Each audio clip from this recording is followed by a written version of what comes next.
The full moon bites your senses, the darkness knows your name. It whispers lies into the wind to convince them you're insane. Your friends ask friends, where you been? Yet it seems no one knows. The color black paints your lips and dominates all your clothes. Your walls adorned with Ouija boards, your bookcase may catch fire. From magic books and murder crooks, this fascination never tires. 'Cause somewhere not so long ago you woke and found the weird. Conspiracies and aliens, ancient demons, cults of fear. It's all more real than so-called news, it's everywhere you go. Thank God that John and Stacey welcomed you into the show. Welcome to the Paranormal Sideshow with your hosts, authors of Till Death and Beyond, John and Stacey Edwards of ParanormalSideshow.com. Hello and welcome to the Paranormal Sideshow. I'm your host, John Edwards, and joined as always by my lovely wife, Stacey. Hello. And we are thankful we're not in Texas. Yes, we are. Because it's kind of dark in Texas and cold and snowy. And yes. Isn't that weird? Yes, and even though it's not as much snow as we've ever seen, they're not used to snow down there. No, not at all. And we're not prepared for it. Yeah, not at all. I think it kind of maybe hurt the whole green thing a little bit, though, because have you watched like the video of the wind turbine? Like the one blowing apart? Yeah. Yeah, that was scary. It was. They got to make it political, right? They can't just have a damn snowstorm. No. Even the snowstorms have to have political debates. I do feel bad for people down there without power and stuff. That must be horrible. Absolutely. Absolutely horrible. If you're down there right now and you don't have power, but you have enough battery to listen to us, what the hell are you doing? Like, I don't want to be the last voice you hear, okay? So it's really, our hearts goes out to you. We love you very much, and it's hopefully over soon. That's all I can say is, but yeah, our thoughts and prayers, absolutely go out to everybody down there. We know we have a lot of listeners in the area, and we really do. No joking. We'll actually, all joking aside. Yes. We really pour our love out to you. We do. We do have friends that live down there, so they're So struggling. I hope everything ends up okay soon and everybody recovers and we get past all this crap that's been going on. I told you 2021 was like, hold my friggin' beer. I mean, it was like, I ain't gonna let some 20 take me out. That's right. Good Lord. It's been strange anyway.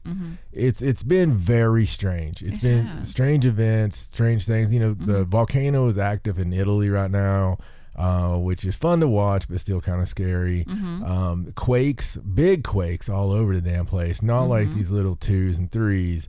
We've had some big quakes, like 7s in, Japan and down in places you expect them. But right. I mean, just some crazy stuff. There's been some good stuff, though, that I was watching this one scientific thing I watch a lot, and they were showing like this mapping of volcanoes and how they're hooked into the, the magma of the core of the earth, and how the Yellowstone isn't actually, like, it looks like it's disconnected. Oh, so it's just, that's good. Yeah, like it's not connected from the explosion. That's why it's always kind of going off, because it's kind of uncontrolled, but it's just this big lock of gook, underneath that. Right. It would basically, long story short, it wouldn't be able to go off like they think. Right. Well, that is good news. That's like the only good thing, though, that I saw with all the craziness that's been going on. I did see a funny article where some of those monoliths are still, popping up. Yeah. And one popped up in the Congo. Did you see that? No. And the people all mobbed it and rioted and burned it down. Hell yeah, Congo. They were like, nope. They're like, have you been in one of our villages? To hell with you, monolith. That was a whole bunch of nope for them. One popped up and it was gone. So yeah, I'm surprised that, like the freaking apes didn't come down and take it up to the jungle. It's just like that, man. Those apes are terrifying. They are. It's but nah, man, the villages and stuff, I wouldn't. They're like, we have enough to deal with. We have enough to deal with. There's people like they still put nails in our eyes for thinking we're vampires, and it's just no thanks. Don't need it. But yeah, no, it's kind of crazy. It's just it's a spooky time, which we try to make spookier by educating our sweet 14-year-old daughter. Yes, we do. Because we showed her a horror movie. Man, it's just fresh on my mind. It's the only reason I talk about it. But okay. I love an intelligent horror movie. It's not like horror movie like, you know, like bleh, just yeah, not a slasher. Yeah. Not like teenagers at camp and everybody gets killed and, you know. Right, there's a place for that. There is.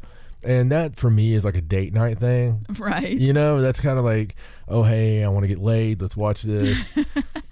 It's not been married for years. I want to sit here and enjoy this or scare my daughter. Right. One or the other. But what lies beneath with Harrison Ford, other than Harrison Ford being just fantastic always, he's very fantastic as a creep. And my God, Michelle Pfeiffer.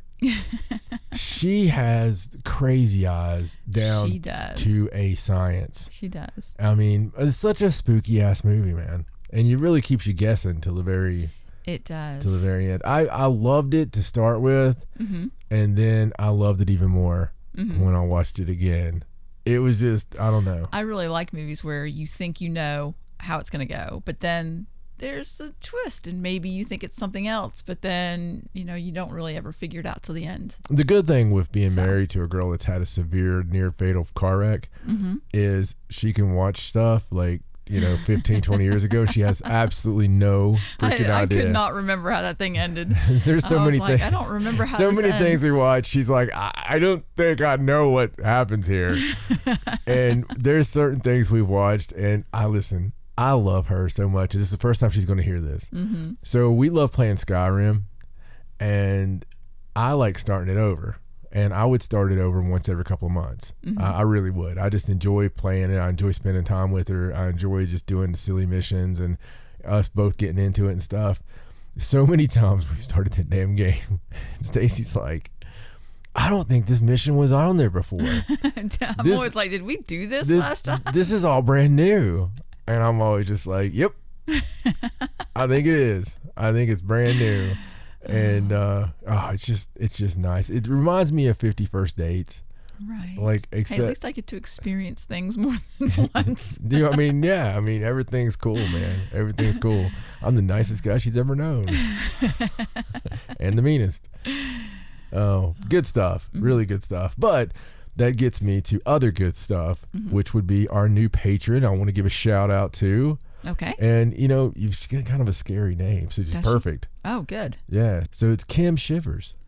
Ooh, I like that name. I bet you do. I mean, I would, if I married her, I would take her last name. Would you? Yeah. I'd be Johnny Shivers. You'd have to go to Johnny instead of just John. Oh, Johnny Shivers sounds like some kind of gangster. It really does. Except it's like a gangster that almost got killed one time, and he's got a twitch now, you know? It's so they're kind of making fun of you. Yeah, it's like, oh, hell, boys. Don't worry about it. They're sending Johnny Shivers over to do it. Hey, you guys, you better not be making fun of me.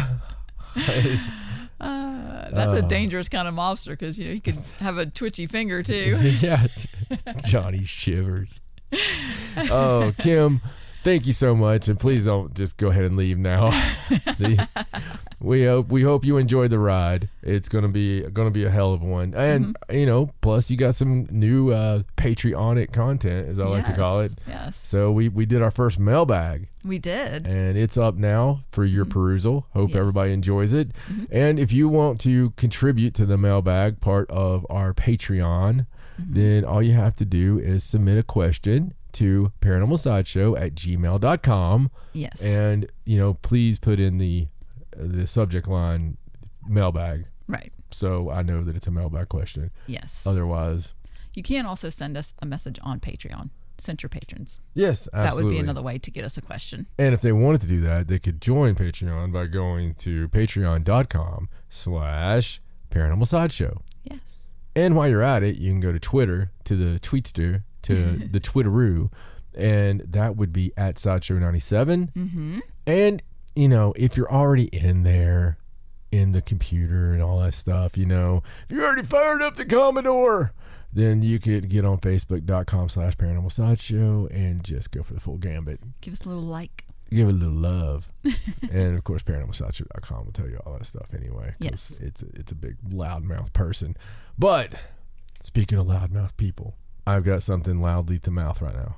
And okay. instead of a traditional list, if you will, I've got a volume 1. Oh, okay. Yeah, because a whole volume. Well, I was inspired. Oh, good. I like it when you're inspired. The world's been weird lately, so It inspired me to find weird stuff. Oh, okay, cool. So I'm going to title this John's Strange and Bizarre Events, Volume 1. Oh, okay. That means it's going to happen again. Well, yeah, hopefully. But I do have a lot of content. So okay, cool. I didn't want to do it all. I mean, it would be John's 7-hour event, Volume 1. Right. So, no, this is going to be fun. It's little quips. You like quips. I love quips. This is quips. It could have been John's quips, but I was afraid. I like the other name better. Yeah. Okay. John's Strange and Bizarre Events, Volume 1. Volume 1. I'm going to start with this one, Stace, because it's freaked me out ever since years ago. I was watching this freaking documentary, and they recreated a damn dog going over the side of a bridge. So, oh, no. The bridge at Overton that calls dogs to their maker. The Overton Bridge near Dumbarton seems to call dogs to leap to their death. The perfect spot for unsolved mysteries. Since the early 1960s, some 50 canines have perished.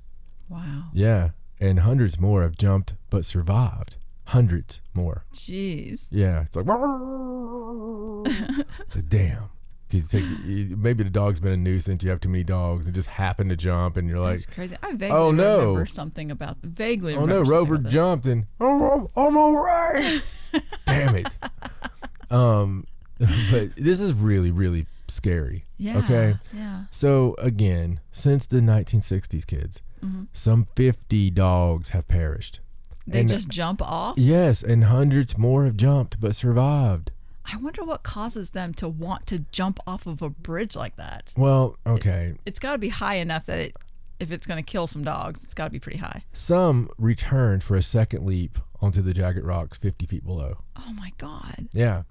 The Scottish Society for the Prevention of Cruelty to Animals has sent representatives to investigate, to no avail. In terms of scientific truth, it is debatable, if not incredibly unlikely, that dogs are capable of forming an intent to die. Right. So they don't think they're suicidal pooches. Yet something is luring dogs off that bridge. Often the very same spot. And I wish it didn't say spot. It's just... It's why you giggle every time you do it.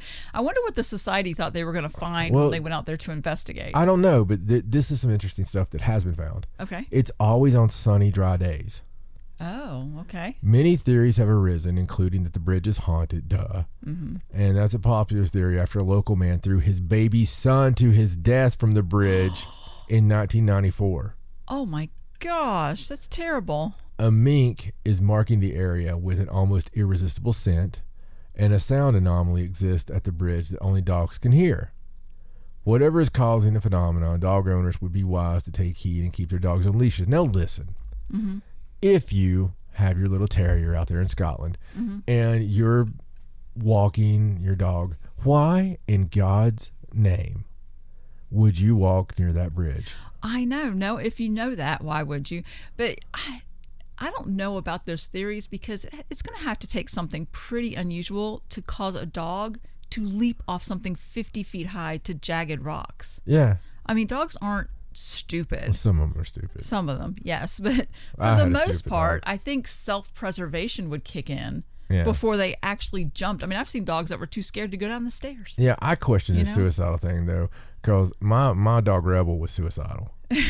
No, he was. He escaped. He escaped several times, and 2 times the son of a bitch got hit by a car in the same spot. And the people are always like, well, he just stood there and looked, and there's nothing we could do. Waited for it. And one of them, he flew 50 feet, and we had to pay for the car. Oh my goodness! And Rebel was freaking fine. Yeah. I swear there's something wrong with that dog. My mom went downstairs to do laundry one night. And she didn't know Rebel was down there because it was a cold night. We'd put him downstairs. Right. And she screamed bloody murder, man. She screamed top of her lungs. The dog passed out on the floor. he freaking passed out cold. We had to go downstairs. I completely believe and that. She screamed, and he was just like, wasn't expecting it. Just like, boom. Give the dog a heart attack. I mean, Jeez. it's that dog, man. I used to talk to him for hours. Like I was like, move your eyebrows, because I was a kid. I was like, just do something. Don't, because I knew there was something going on in there, but I don't know. Dogs can be stupid. They can. Just letting you know, dogs can be stupid. I agree with you. But for the most part, they're very smart, and their self-preservation is paramount for them. I mean, they wouldn't go crazy sometimes if not. And it's just too many dogs, man. Hundreds of dogs. Yeah, that's a lot of dogs. Stacey, hundreds of dogs are jumping off this bridge. Right. Why is this not a bigger deal? I don't know. I mean, should we not have like all kinds of international television shows Why there? aren't these dogs on leashes?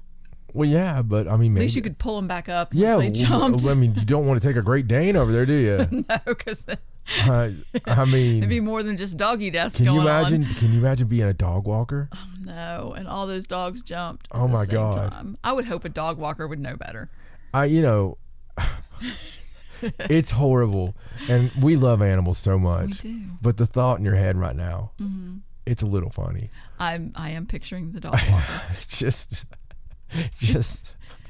No, I can't. I mean, just how do you explain that one? Like. I don't think you would have to. If you were attached to 6 dogs and they all jumped off a bridge, I'm like, pretty sure you're going with them. Poor Bridget. Poor Bridget. She just had no idea. She had no idea. God love her. Okay, that is weird. Bless her heart. Yeah. So let's move on from that one. But come on. Yeah. How potent does the mink scent have to be?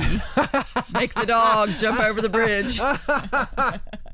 Oh God! I want to hear some. I want to smell some of that mink scent myself. I need some of that bottled or something. I don't know. Women, and that's when women from around the world started wearing mink scent. Every stripper from here to freaking like Africa is gonna have mink scent on. If it wasn't bad enough already, I swear. Not that I've been in one recently, but any strip bar that I was ever in when I was a young, naval man. Right. It's just this overwhelming scent of cheap perfume.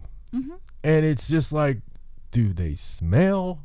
Well, I mean, they're dancing under hot lights. I guess. Some sweat going on there. I guess. Some of us think differently, That's why I'm such Jerry Seinfeld. I just can't. I'm the man hands guy. There's always something wrong with somebody, and I can't help it. Right. Do you know what I'm talking about? You know what I'm talking that about. way. Yeah. How are we together? We just refuse to point it out about each other. Okay. It's a mutual thing. In 1900, 3 keepers of the Flanin Isles Lighthouse off the west coast of Scotland disappeared under the strangest of circumstances. The lighthouse was manned by a 3-person team, and that was Thomas Marshall, James Ducat, and Donald MacArthur, with a 4th man rotating in from the shore. On Boxing Day of 1900, the relief keeper arrived to find none of the lighthouse keepers present. The only sign that anything was amiss was an overturned chair near the kitchen table. No bodies were ever found, which has led to endless speculation. Theories range from drownings to abduction by foreign spies, a ghost ship, or a giant sea monster. Whatever happened back in December of 1900 at Flanin Isles Lighthouse, we may never know. That's weird. You don't usually hear of stories like that when there wasn't like a large storm or something happening. Yeah, well, and especially like the chair turned over, I thought was kind of strange. Right. But dude, that's 3. Yeah, 3 people. Yeah. That's pretty significant. It's just, and okay, we can take out foreign spy. Right. I highly doubt a foreign spy got rid of those 3 people in 1900. I would like to get rid of Sea Monster. Right. Maybe. Or maybe Ghost Ship. I don't know. I don't think Ghost Ship. I think Elemental. I think the first thing I think is sirens. Right. And for real, they just all went into the water. There's too many stories of mermaids. They can say that it's some freaking what kind of fish do they attribute that to?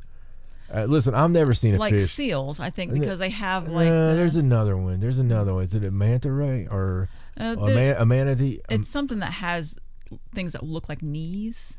Oh, we don't have what they don't think that's boobs.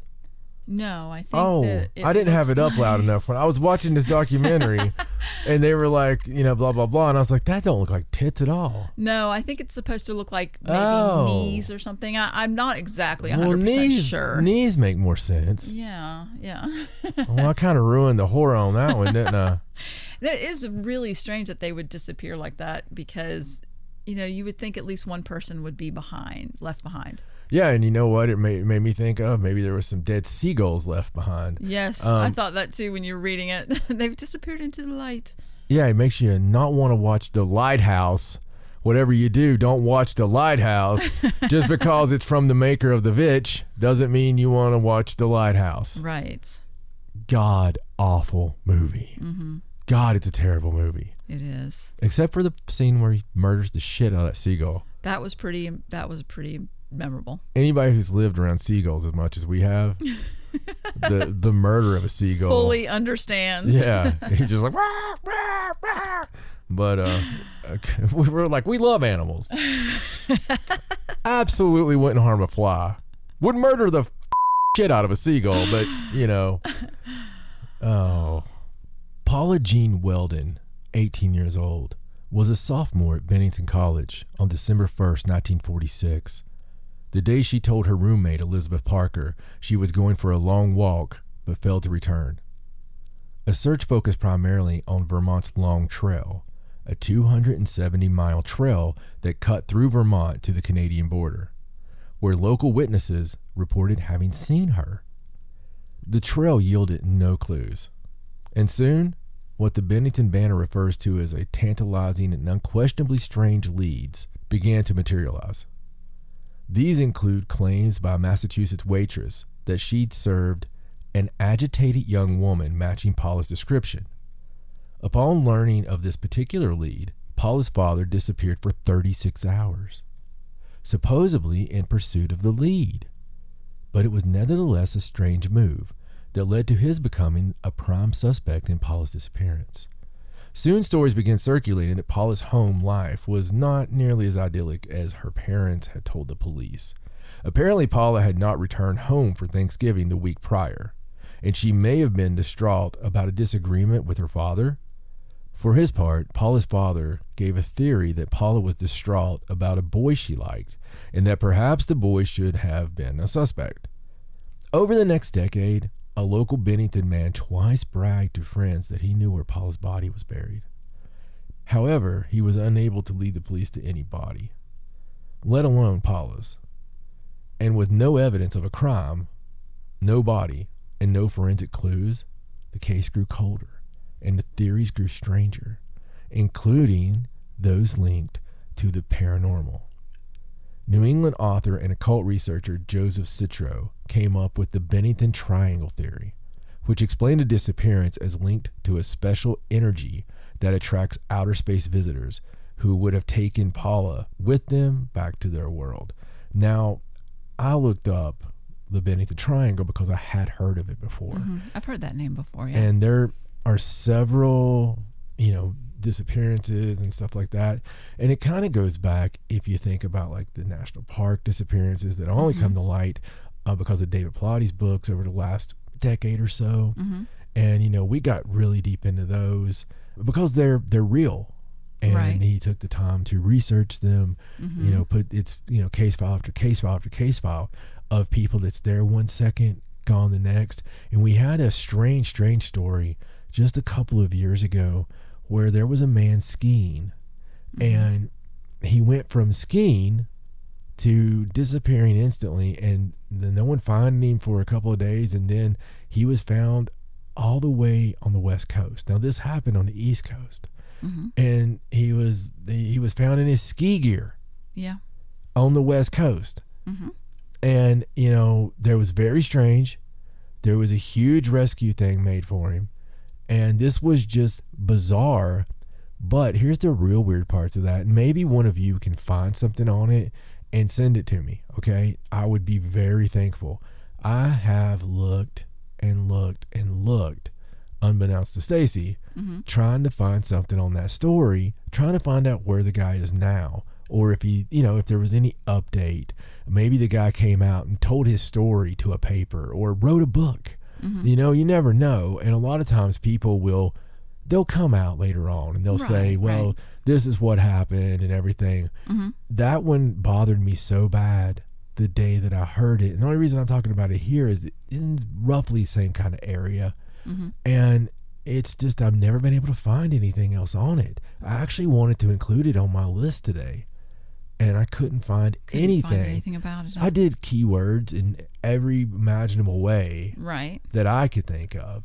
You should have at least found the article that we talked about. Right? You would think. Yeah, I did. Because, I know it was a couple of years ago, but there's still stuff on the internet from a long time ago. I put man goes missing, skiing, found in California, strange, bizarre story, local man, blah, blah, blah, Yeah. And because I didn't remember the original state. Right. That would have helped.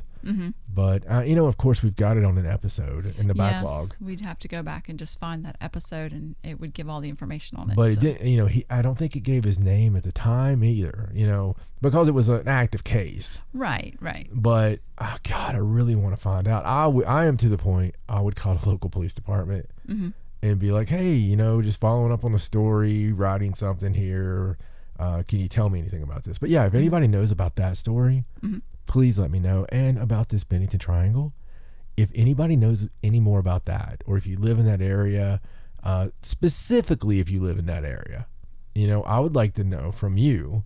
Please just get a hold of us through any of the normal means of social media, or, again, paranormalsideshow@gmail.com. That would be a great way just to let us know. I would just like to know whatever information people have on that, because it's one of those things that does speak to me. We love the Northeast, and we're probably going to move back there as soon as humanly possible. So that I know I'll die in the Northeast. Let's put it that way. It'll either be the Northeast or Iceland. So somewhere cold, I guess. Somewhere cold. But anyway, that's a creepy story. That's Very a strange creepy. one. In 1976, residents of Circleville, Ohio, began receiving hate mail that has wreaked havoc ever since. The letters postmarked from Columbus were invasive and accusatory, highlighting a supposed affair between school bus driver Mary Gillespie and the school superintendent.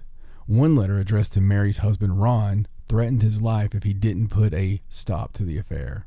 By 1977, the husband was dead, the result of a suspicious one-car crash involving shots fired. When the sheriff ruled the death an accident, however, residents began receiving letters accusing the sheriff of a cover-up. The letters continued throughout the 1970s and the early 1980s, and even after Ron's sister's husband, Paul Fresher, was convicted of writing the letters and attempting to murder Mary via a booby-trap-rigged pistol. Even with Fresher in prison, the letters continued. He even received one himself in 1994. Fresher was released, and he maintained his innocence until his death in 2012. The true identity of the Circleville letter writer remains unknown. Some still believe it was Fresher.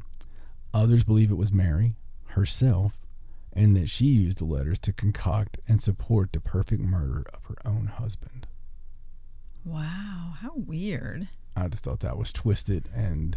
yeah, definitely crazy. Crazy, especially when the letters continued when he was in prison. Yeah. That's very strange. It's strange how it can take a whole little community like that, isn't it? Yeah, because he couldn't mail that stuff from prison. They would look at it, right? Right, yeah. Yeah, there's no way. So very, very strange. Within weeks of moving into their home in the Black Forest area of Colorado Springs, all hell broke loose for the Lee family. According to Our Community Now, there were flashing lights, footsteps, orchestra music, strange smells, and even sightings of ghostly faces. The Lee family lives there to this very day, still reporting the same phenomenon. No one can explain what it is. And the really cool part to me is that a Hopi shaman was called in, and, because of the claims that the house is haunted. Right. He says that there's a rip in space-time continuum where spirits can move freely between the worlds in the house. Ooh, like a portal. Yeah. Wow. It's called the Black Forest Haunting. That's craziness. I thought so. Especially being that it's in a forest. Right. And you know how we feel about that. So many elementals and so many things that are so strange in these forests. Not even with the disappearances, Right. but with the strange things that occur in forest. I mean, sometimes you have like the places like in Romania, you know, you have these weird anomalies in forest areas. Or what about the stairways to nowhere that, you know, people will see and then they'll come back and they'll be gone. But you've had park rangers say that they've seen these things, which is just insane. It is. It's interesting that family still lives there. I thought so too. Day. So it must not bother them that much. Well, I mean, or they're just used to it. Yeah, there's a lot of phenomena out there for it not to bother you. Yeah, that's crazy. This next one is another strange one from New England. It's in Connecticut. And, oh my God, this is just so crazy. Okay. In 2012, Hurricane Sandy caused a tree to fall on New Haven Green in Connecticut. Tangled in the roots was a human skull. Oh my goodness. Dating back around 200 years. Wow. An archaeological dig followed, yielding more body fragments, as well as coffin nails. It's suspected that more than 5,000 bodies are buried under the green, and that they may have been, quote, dragged out in the middle of the night, wrapped in a sheet, and buried in shallow, unmarked graves, unquote. Oh my goodness. Some theorize the people died during a terrible epidemic, though no one's sure what. I mean, they'd have no idea. Wow. So basically just underneath the whole town is just tons of bodies. Yeah. That's insane. You would think they'd have a record if it was some kind of pandemic or something. Yeah, you would. I mean, it makes me wonder, are they older than 200 years? Right. You know, especially to be wound in those tangled in a root. Yeah. I mean, oh, that's craziness. It is weird. Gives me the shivers. Yeah, man. I don't know. Very, very, very, very strange.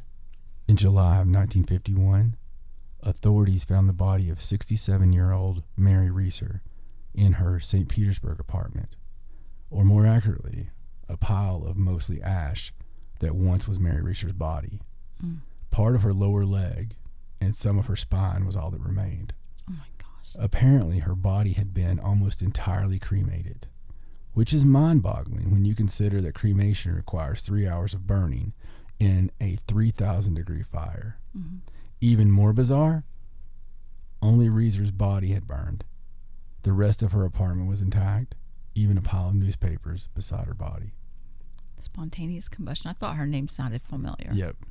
Wow. That's one of the creepiest and most unusual things. Because it's documented like that it's happened, but who knows why? What causes it and what goes through your mind?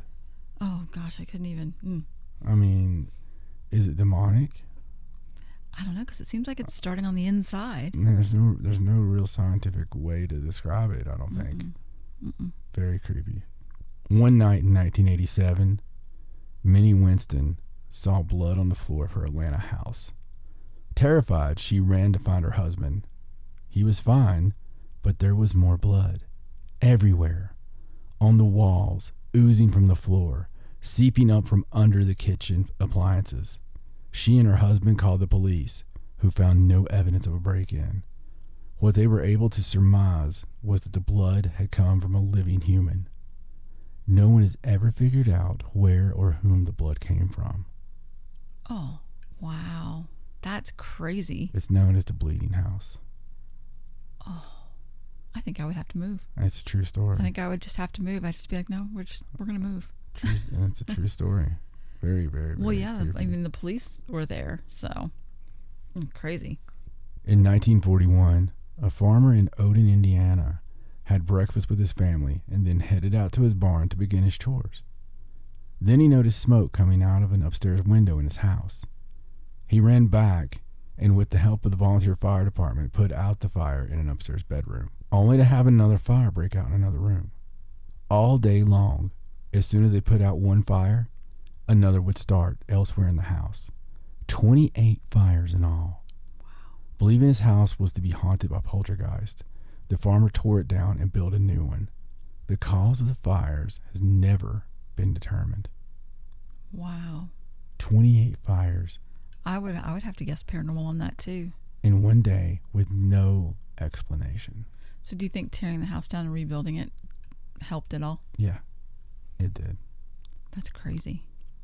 I hope he didn't reuse any of the wood or anything from the original house. It's very, very strange. That's insane. And again, he had witnesses. Yeah. The fire department. Absolutely. So that's insane. In 1988, Randy Leach, a teenager from Leavenworth County, Kansas, disappeared from a high school party and has never been found. What makes the case stranger is there had been rumors of satanic cult activity in the county in the days before Randy's disappearance, and the party site had been cleaned meticulously before investigators arrived. Soon after, it burned to the ground. Most people who've cooperated in the investigation have turned up dead, and county officials declined to pursue further leads. There are theories about what really happened that night, but we may never know the truth. Wow, that's a lot of suspicious behavior going on. It really is. But think about that. Think about how intense it is that people that cooperated wound up dead. Yeah, that's crazy. I mean, and that's 1988. And all these years later, we still don't know. Yeah, and there still isn't any like evidence or anything. Of course, the whole place burned down. It's terrifying, man. Here's one from back home, so to speak. Okay. In 1898, the brutally beaten body of 52-year-old Sarah Ware was discovered in a wooded area of Bucksport, Maine. She'd been missing for 2 weeks. Her killer is believed to have been a neighbor, but when the blood-stained hammer believed to be the murder weapon disappeared, the neighbor was acquitted. The case still haunts the town to this day, not just because the case was never solved, but also because of the circumstances of her burial are so strange. Her head and body are buried separately, and no gravestone. Wow, that's very strange. Why would they do that? I don't know, but here's even stranger. I had a store in Bucksport, Maine. Never heard this story. We investigated in Bucksport, Maine. That's the witch's grave, Yes, isn't it? and it's also Fort Knox.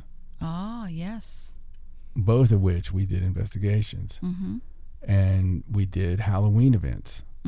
We launched pumpkins from Bucksport. It is weird that somebody didn't mention this story, knowing what me. Yeah, knowing that they knew what you did. Yeah. On the side, and you would think somebody would have brought it up. How weird it was. All locals that had lived there their whole life, which normally tell me everything, one of which listens to this show. Right, and they told you all about the witch's grave and, all that stuff. So I know you're listening, Renee. Can't believe you didn't tell me this. Crazy. From 1939 to 1945, the people of Provincetown, Massachusetts were terrorized by a being that they called the Black Flash. The figure first appeared to a group of children, tall, dressed in black, and growling ominously. In 1945, a group of policemen actually reported seeing a figure leap a 10-foot fence. Wow. About a month later, a man threw boiling water at the figure, sending it screaming into the night, and it was never seen again. Wow. Now, take with this what you will because of the story of the children, right? Right. But think about the fact that a group of policemen reported, now they actually reported it, seeing a figure leap a 10-foot fence. Yeah. Now, that's not going to happen. No, they're not going to report it if they weren't sure. So what was the Black Flash? I mean, they say that things like Slender Man is new and just created on the internet, but sounds like the Hat Man to me. It does, and it had to be a real thing. Like, it couldn't have just been a shadow if somebody threw boiling water at it and it reacted, like it screamed. Exactly. It would have to be something physical. Exactly. This place is one of those places that you love. Okay. Just 13 miles from Glacier National Park in Montana, you can pass through a portal in which the laws of nature are set aside. A gravitational anomaly forces trees to grow sideways and makes people appear as much as 6 inches shorter. Wow. A shack in the vortex called the House of Mystery is the home to the bizarre phenomenon. A marble rolled on an incline will travel upward. and a rope hanging from the ceiling falls in a curve. Wow. A mystery spot. Isn't that cool? I love those. I've not heard of that one where the trees actually grow bent over. That seems very strong. Yeah. Ooh, I'd love to go there. We should go there. This next one happened in Nebraska. Nothing ever strange happens in Nebraska. No, you never hear of anything weird in Nebraska. Wow. Hold my beer. On March 1st, 1950, the 15 members of Beatrice Westside Baptist Church Choir were supposed to meet for practice. All of the 15 were known for their timeliness, but on this day, they were all running late. Every single one of them. Wow. The reasons varied, but not a single one was present when a natural gas leak caused a complete destruction of the church. Wow. Even Snopes, it says, can't discount the mystery here. Wow. That is definitely God playing They protector there. They call them the Lucky 15. Well, yeah. Because they could have all been there. Oh, yeah. Oh, wow. That's crazy. Ooh, stuff like that just gives you the chills. Absolutely. In 2002, Jason Padgett, a furniture salesman, jock, and self-described partier from Tacoma, was savagely attacked by two men outside a bar, leaving him with a severe concussion. When he recovered, he had acquired the ability to visualize complex mathematical objects and physics concepts intuitively. Wow. According to Live Science, Padgett is now one of the 15 to 25 cases of so-called acquired savant syndrome, people who developed abilities after suffering a head injury. Wow. But just imagine that ability, imagine the fact that he was just a dumb jock and had no interest in mathematics. Right. And he has this happen, and all of a sudden, he's able to visualize complex mathematical objects and physics concepts intuitively. It makes you wonder what's locked away in your own brain. It's all there. I mean, everything has to be there. You just have to know how to access it, I guess. It's all there. That's crazy.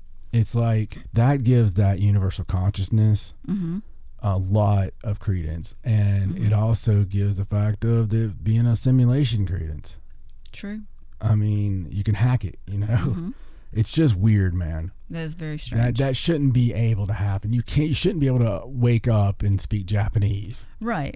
Or be able to all of a sudden do something you never learned how to do. Yeah, it's really strange. It's almost as strange as Danny Casolaro was a freelance writer who came to Martinsburg, West Virginia in 1991 to meet with a source about a story he codenamed The Octopus. Okay. Which involved high-ranking government officials and an international cabal. Casolaro was found dead in his hotel room. Authorities labeled it a suicide, but Casolaro's family obviously believes he was murdered. Imagine that. 1991, there was already people, looking into the international cabal. Right. And he was found dead, man. God, you got to be more secretive about that stuff. You can't Especially codename The Octopus. You would have never went. That's right. I've been like, I don't want to touch that. No. Yeah, no, there's something wrong with that. Here's a strange one for you. In 1987, the Tallman family brought a secondhand bunk bed to their home in Horicon, Wisconsin. For the next 9 months, the family was haunted by what appeared to be poltergeist. Clock radios turning on by themselves, a paintbrush that dipped itself in paint, and worse, including the children becoming ill despite no previous health problems, and an unexplained fire. The haunting ceased only when the Tallman family destroyed the bunk bed. Wow. I wonder how long it took them to come to that conclusion. I don't know. It depends on how open they are to that stuff. True. It would take us a couple minutes. Yeah, we'd be like, oh, look what... No, okay, get rid of that. Yeah, time to get rid of the bunk bed, kids. But Daddy... No, time to get rid of the bunk bed. Gonna have to sleep on the floor. Absolutely. So as I said, I have maybe several volumes of these. Mm-hmm. And did you enjoy? I enjoyed it. It was like being in my own episode of Unsolved Mysteries. I thought you would like that. I liked it, yes. So Strange and Bizarre Events Volume 2 coming soon. Just makes me want to look everything up. Yeah, I and know. learn more about it. That's what I love about you. But something else I love about you is your paranormal news, and I think it's just about time. Inside a dying world, drawn and quartered left and right, there burns a lonesome candle filled with honesty and light. Down a guarded hallway and locked within a tomb, she draws a magic sigil, says some words, and follows clues. As the mainstream hills peddle fear and sing the end time blues, our heroine from Halloween wears black and gives real news. It's now time for Stacey Edwards and Paranormal News. All right, so let's get to the news. Let's. Okay, so let's just talk about the Perseverance rover. It did make its descent to Mars' surface. Such a good little rover. Well, it's questionable. It doesn't always work out. They don't always land properly, but on the 18th, it was a success. NASA's Perseverance rover landed on Mars. They did hit their target of the Jezero crater, which is a very popular spot for rovers because they believe that it used to be a very large body of water. And now that it is on the surface, it's already starting to take pictures. You can go online and look at all the snapshots that it has been taken. But now that it's on the surface, they're going to be shifting into the first phases of surface operations. It does take it a few days, even up to a few weeks, to get all the power supplies working and all the operations shifted over to the rover. And as it goes around, it's going to be, collecting rocks and samples to bring back. But it does say in this article, because we talked about this, that if scientists get really lucky, the rover could find answers as it aims its suite of instruments at the terrain.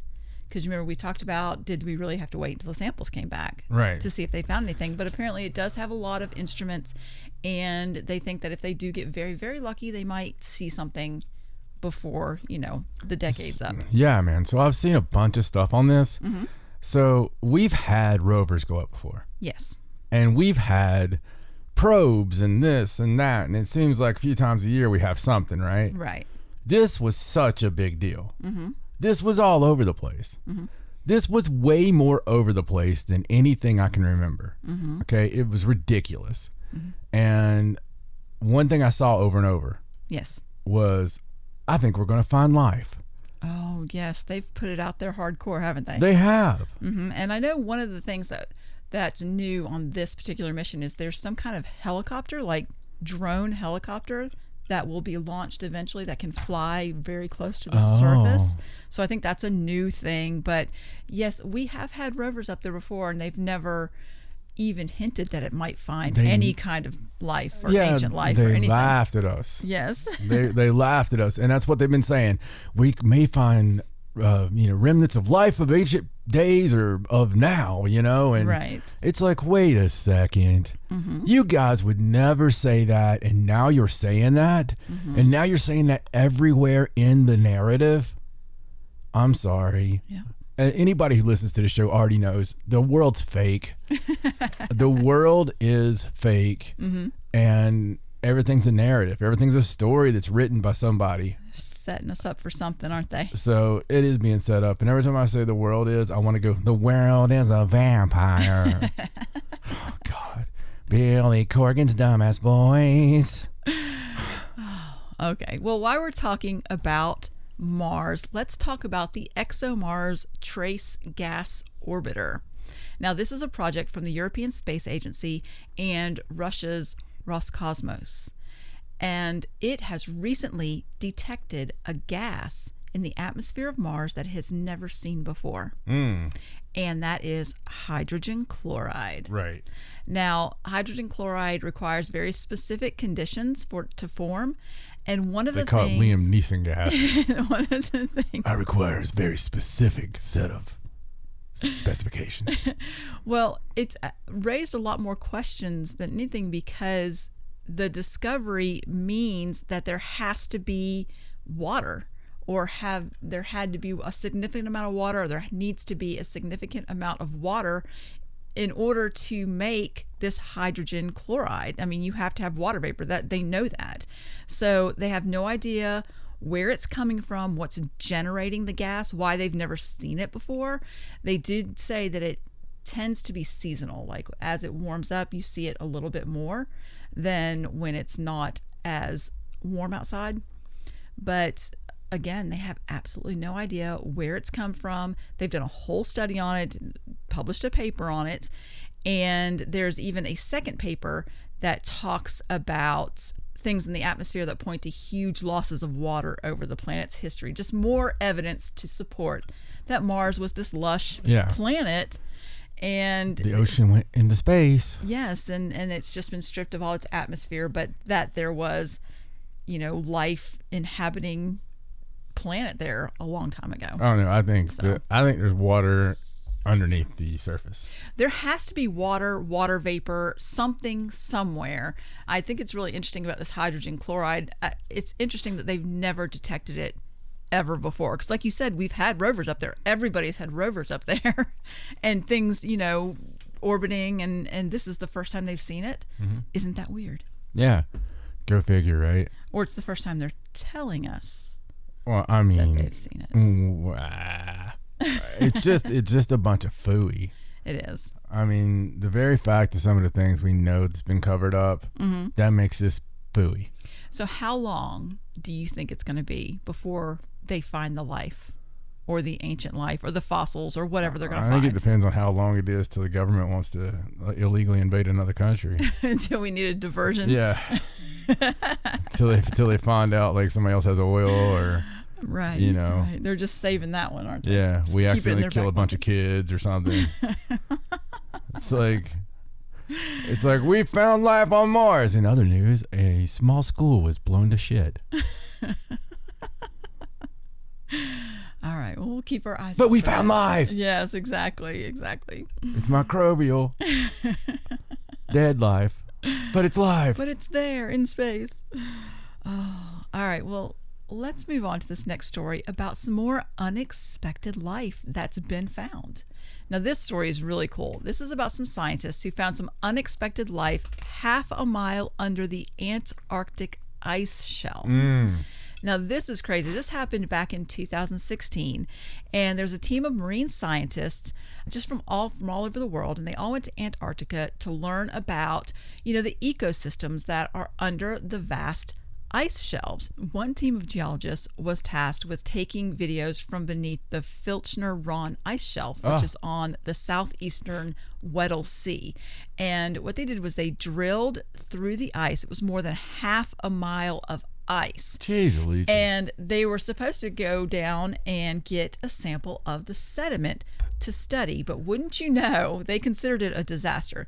The exact place that they decided to drill, when they sent down the hose to get the sample, they hit a boulder, a large gray boulder, and it got in their way, and they were not able to get a good sample of the sediment. Now, they had sent a GoPro down with it as well, so they could see what was going on. Did they twist it by hand down there? I mean, they could have just went in another hole, right?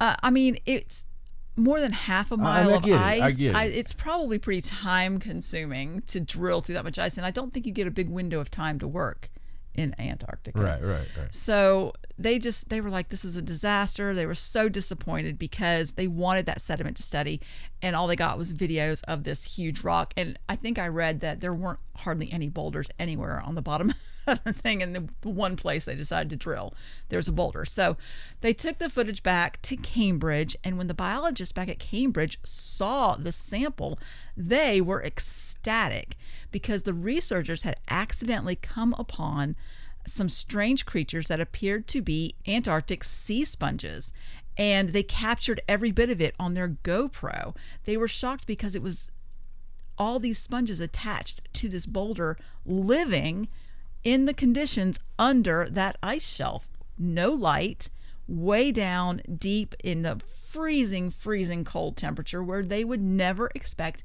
anything to be able to live. But there they were. Yeah. We found a way. So it's pretty amazing. They said even more incredibly, they recognized that the animals were what's called filter feeders. In other words, they're stuck to the rock. They can't go anywhere. They can't walk away and find their food. They just filter the water, and they have no idea how they are getting enough food to survive. It's not an open ocean. There aren't a lot of things swimming around. So somehow there is some type of food getting to these sea sponges so that they can survive in this for millions of years. Yeah, in this climate that nobody thought any life could survive in. So it's just amazing, an amazing one-of-a-kind find that was really found by accident. Well, then there's other stuff down there, obviously. Yeah, obviously. I mean, they don't know what it is, and they definitely need to do more studying. It's a very hard thing to study, but they are finding some kind of food that's floating to them, and they are able to live without the light, and they are thriving down there. Yeah.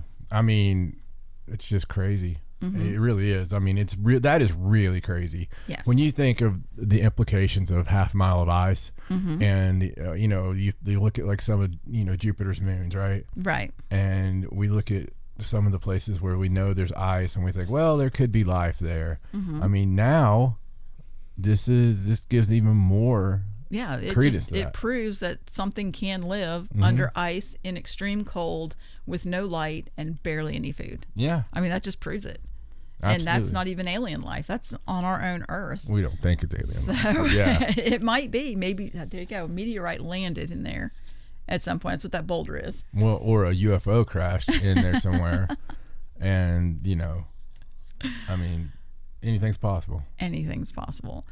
All right, so let's move on and let's do a little bit of an update. Do you remember the large, massive holes that formed in Siberia? I do. The strange ones that just sort of appeared and they had no idea how it happened. Well, it turns out that scientists have unraveled the mysteries of the massive holes forming in the Siberian permafrost. What was it? So for the first time, they were able to do some aerial photography and send a camera down into one of the craters, and they have determined that the accumulation of gas underneath the surface, the pressure rises, it makes this what they call a perennial heaving mound. So it makes a big mound in the earth, and eventually the methane gas builds up so much that it just blows the hole into the ground. It just blows out. In other words, Siberia is farting. Wow. And it's making holes. Well, I wasn't going to say that. I was going to try to go all scientific with you, and you're the one over here like expelling the whole story. So that is what it is. It says overpressurized by methane, the mounds that form explode, and it ejects the frozen ground, and it forms what they call a gas emission crater, and that's what these are, which I think is what they theorized when we first talked about this story, because we had the story of like the sheep herder girl, and she was standing on the hill, and she was, it was like a hill that hadn't been there before, and then later on when she wasn't standing there, she noticed that it blew out a big hole. So I think that's what they had theorized, but now they have proof, and the author of the study, his name is Igor Bogoyavlinsky. Oh, wait, you mean Igor? No, they said it was Igor. You're putting me on. Igor, is it also Frankenstein? It's Froderick Frankenstein. And his last name is Bogoyavlinsky. Yes, so bless you. He he did the study. It's been published, and I think that they've closed the mystery on this one. There you go. Yes. I don't believe a bit of it. It's lies. Fairies. It's fairies. It's big worms. It's tremors. Oh, God. Big Russian oh, my God. It could still be in Russia. All right. So let's move on to something else that scientists are doing. And this is about scientists who have found a way to communicate with people who are dreaming. Oh, I thought you were going to stop right after people. They've learned to communicate. It's amazing. Scientists that have learned to communicate with people tonight on NBC. We have no idea how it happened. I used to be baffled. But then I found my way out, and it was making hypotheses about Stonehenge every year. And that wasn't the only work I did. I got funded from another university to tell everybody what happened at the Loft Diallo Pass. It's an avalanche. It's a little tiny. A little tiny avalanche. and then I talked about other things. But I talked about them every year. And they're right. Sorry. That's okay. All right. So this is a new study that was just released that claims that it's possible to communicate with people while they are lucid dreaming, at least some of the time. But is it a good idea? Now, I don't know. They seem to think it is, but I don't know. Now, we have talked about dream research before, and the past research demonstrated that people could be influenced by like sounds from the outside while they were sleeping. Well, I'm surprised you don't wake up with making fart sounds out of your mouth. This particular study Sleeping beside me. wanted to show that it was possible to have two-way communication between dreamers and awake observers, and that the dreamers should be able to recall the conversations. And they weren't the only scientists. The scientists that were doing this weren't the only scientists to have this idea. As it turns out, there were 3 other research groups, one in France, one in Germany, and one in the Netherlands, that were pursuing the same goal. There's actually only one, and he sent his little like minions out to break in their apartments when they were lucidly dreaming. Right. And say, "You're going to work with Dr. Franz about lucid dreaming." And they woke up and it's like, I'm going to study lucid dreaming. Well, they all had somewhat of the same type of study that they did independently, but then they decided that since it was all similar, they published all of their results together as a cumulative product instead of competitively. So what they found out was they took a group of about 36 volunteers, and some of these were self-professed experts in lucid dreaming, but some of them had no idea, didn't know anything about lucid dreaming, and so they trained them into how to get themselves into a sent them to lucid Hill House dreaming state. There was one participant, a 20-year-old, Named who Nell. had narcolepsy, and that made it possible for her to fall asleep very quickly, and they were able to... She died on the way to the study. some testing with her. What happened to Nikki, the narcoleptic? Have you not seen her, sir? She left like an hour and a half ago. Johnson, you didn't send a car for her? They let her drive. That was not a good idea. So across 57 sleep sessions, the people sleeping were able to signal that they had entered a lucid dream state through eye movements 26% of the time. So that the awake people knew that they were in a lucid dreaming state. Now, out of those successful lucid dreaming states, the scientists were able to get at least one correct response to a question from either the dreamer's eye movements or facial contortions nearly half of the time. So out of about 158 times they tried to communicate with a lucid dreamer, they got about an 18% correct response rate. Now, that's not a very big response rate, but it wasn't a very big study. There weren't a lot of people in it, but it did prove that it can be done, that you can have two-way communication with somebody that is lucid dreaming. So they're very excited about this, and I think they're going to continue their dream studies, and they say that they hope it will allow them to get either a bit closer to cracking how our dream lives affect our waking hours, but that it might even be applied proactively to improve people's lives through improving their dreaming. And this is where it gets kind of sketchy, because they feel like, you could do spiritual development, nightmare therapy, psychological benefits, but that could also be used in nefarious ways. Absolutely. I mean, they didn't point that out, but as well as I do that all of this dream study is not just for helpful purposes. I was going to ask you until you got to that point. I was going to be like, why? Right. Why do we care? It just didn't make sense. Right. I mean, it does. I don't understand the point of it, because it seems like they can do all those things through hypnosis. Yeah. So what would be the point of trying to do it through lucid dreaming? I don't know. I don't know what the difference is. I know that they study the whole dream thing, because that's how your body and your mind works out your own problems and stores your memories and things like that. And that's what they're interested in. But it seems like this particular field of study and being able to talk to people when they're dreaming is just a way to influence them in whatever way you want. I mean, you'd have to be very trusting of the people doing it. Extremely trusting. Yes. Way more trusting than me. Yeah, me too. I mean, I wouldn't be able to do that. That's like what I did to you on your sleep study. And I didn't mean to. Oh, yes. You mean the time I was going to go and have a past life regression done. Oh, yeah, past life regression. Yeah, I was going to go have a session and try it out and see how it worked. I was writing a paper about past life regression. You flaked out. I didn't flake out. Somebody happened to mention before I went that maybe the doctor was not in it for the right reasons, and it could be, I don't know, you just worried me. I had no qualms about it before I went, and then all of a sudden it was like I had this thing in the back of my mind that, maybe it wasn't safe.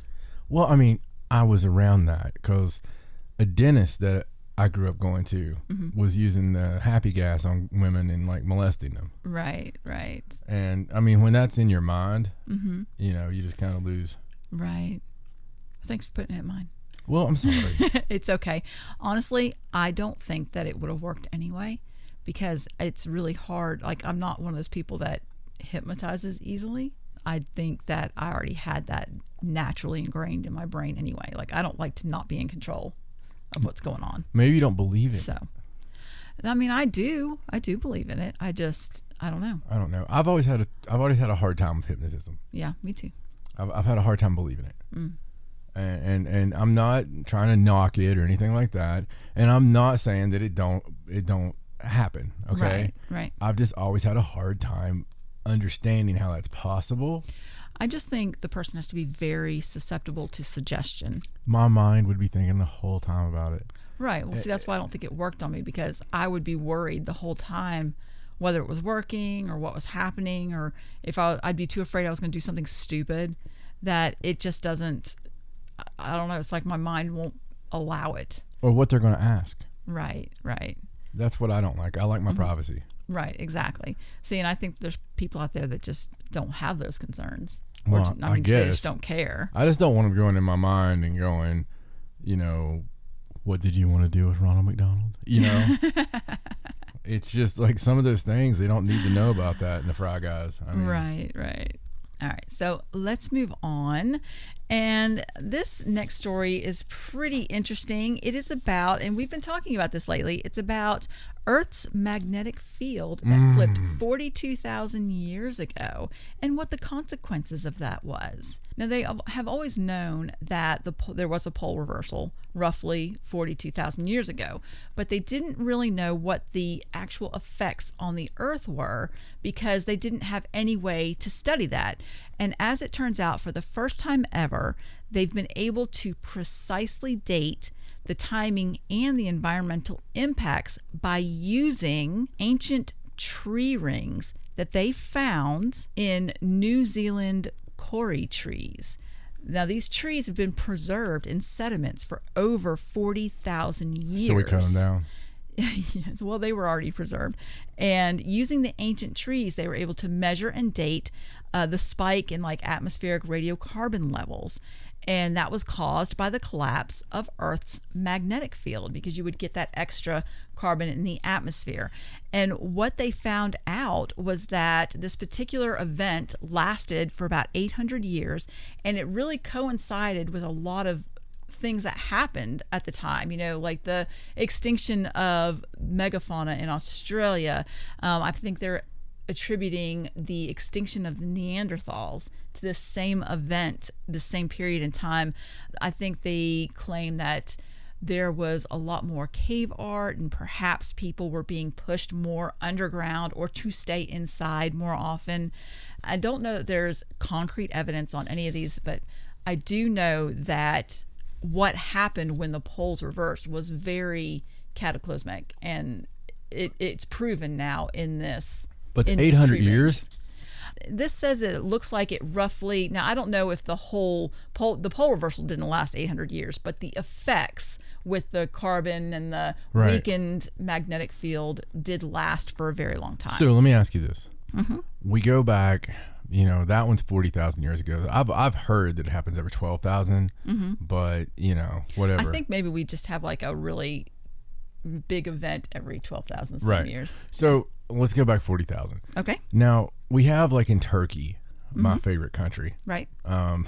We have Darren Kuyu, and that's the big underground. For those of you who don't remember by name, if you've ever turned in on one of those kind of shows, right, you've seen the strange anomalies such as the underground city that goes down and down and down and down, has the beautiful works of, where they could have livestock down there, right, all this stuff, right? And it's just an underground city, and it's not the only one. It's just probably the most famous one, right? But they never could figure it out. They're like, why the hell would they go underground like this? This would hold a whole city's worth of people. Right. But I mean, that does kind of explain that. It does say that I think the reason it was so long is that it fried the ozone layer for the most part. Yeah. So it took a while for that stuff to build back. And this particular study found that the magnetic field got the weakest right before the poles reversed, and then before they reversed back. So, it's still somewhat speculative. I think there's more than one study out there right now. They were all published sort of right around the same time. But just the fact that they were able to see for certain all the things that happen. Now, if something like this happens now, and we've been talking about it with the Earth speeding up and the magnetic field going wonky, and, we're due for a pole reversal, it would be absolutely disastrous right now because of all the technology, the grids, everything. We're not prepared for something like that. Oh yeah, not at all. Absolutely not. I want to talk about something really quickly that's kind of got something to do with that and end times and crazy times. So when we were doing our Patreon, there was something we talked about, and it led me to give you a Bible verse. And because I was reading a Bible verse for another story, and I'm not going to go into that, that's on the Patreon, but it freaked me out because it was something we had been talking about. So for those of you who listen weekly, you'll get this, and those of you who don't, well, shame on you. You need to go back like last week or the week before. Anyway, we've been talking about another anomaly that's been happening that we've been keeping up with since the first of the year, where scientists have noticed that, last year we had the shortest day ever, as far as scientifically, with the Earth speeding up. Okay, ever minutely, not anything you were going to notice unless we got a stop clock on it, and we do. So it just means that we're spinning faster, which is not good. And they broke the all-time freaking record, like 24 times or something, 26 times. And so anyway, we've already eclipsed that in the first, like in the first 20 some days of the year, we eclipsed that and blew the shot of what they thought it was going to be later in the year all to hell already, projection wise. Okay. So that's insane. And no matter how much shorter we're talking, it's shorter. Okay. It's making the days shorter. And again, science, timey-wimey, something you're not going to notice if you don't know about it, okay? Right. But there's a Bible verse with all the weird stuff happening, all the awakenings, all the craziness, all the things we never thought we would see. I hate to be this person. I hate to be the end is nigh guy, okay? But check out this Bible verse, Matthew 24:22. There's a couple of different versions, obviously, from the different translations, but I have all the different translations here. And let me do it out of King James. Okay. And except those days should be shortened, there should no flesh be saved. But for the elect's sake, those days shall be shortened. Now, one that makes a little better sense, the New King James Version, I think. And unless those days were shortened, no flesh would be saved. But for the elect's sake, those days will be shortened. And if you read around a little bit, the New Living Translation, in fact, unless the time of calamity is shortened, not a single person will survive. But it will be shortened for the sake of God's chosen ones. That's what it means. So, when you look back and you look at like the Revelation, the stuff, talking about the end of time and Judgment Day, right? So there's people alive on Judgment Day. Now there's people that come back because they were in a sleep, but there's people that are alive on Judgment Day. Most people are running and going, "Oh my God, it was true."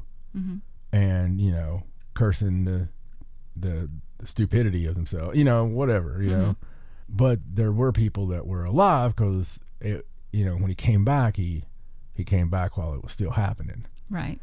And it's interesting because in that Bible verse, it says, if they had not shortened it, okay, then nobody would have survived. Meaning there was probably something like a calamity. Probably. Which it says. Right. Like a pole reversal, like a major die-off, like something like that, right? Well, for whatever it is, it says something about the days having to be shortened. Yeah. And this is the first time Ever. that the Earth's gone faster and the days are shorter. Yeah. And it's mind-blowing. Yeah. So, very crazy. I mean it is. And, if you're into that kind of stuff, right? So, Stacey and I, we don't turn our nose up to anything. No. I mean, anything, right? So we have a wide array of beliefs. And we try to take a little bit of everything without really crapping on anybody's thoughts, anybody who studies and lives their entire life to learn everything they can about something. But see, what normally happens is, say you're raised in Church X. You learn everything about Church X. You know it inside and out. You are a master of the scripture of Church X. Anything from Church Y or Z, they're heathens. Right. I don't need to know that. But then you have some that the same thing from Y and the same thing from Z and all the others, right? But then you got Bible scholars. Now, I've had friends of mine who went to school studying religions with an S on the end, and they learned it all for the most part. They'll learn it all, and even them, it's going to be Christian, versions. Right. It's still rare to get the person who just does it all, but it's out there, and I really enjoy the Bible. I enjoy the Old Testament especially. The Old Testament's just groovy. I mean, it's just great, especially if you look at like the Gnostic, Bible. If you look at stuff that's found in a cave in 47, Right. And oh my God, another thing while we're on religion, Stacey and I come into our Stacey and I conclusions. So, do you know when they found the Dead Sea Scrolls? When did they find the Dead Sea Scrolls? Hint, she already knows. Yes. 1947.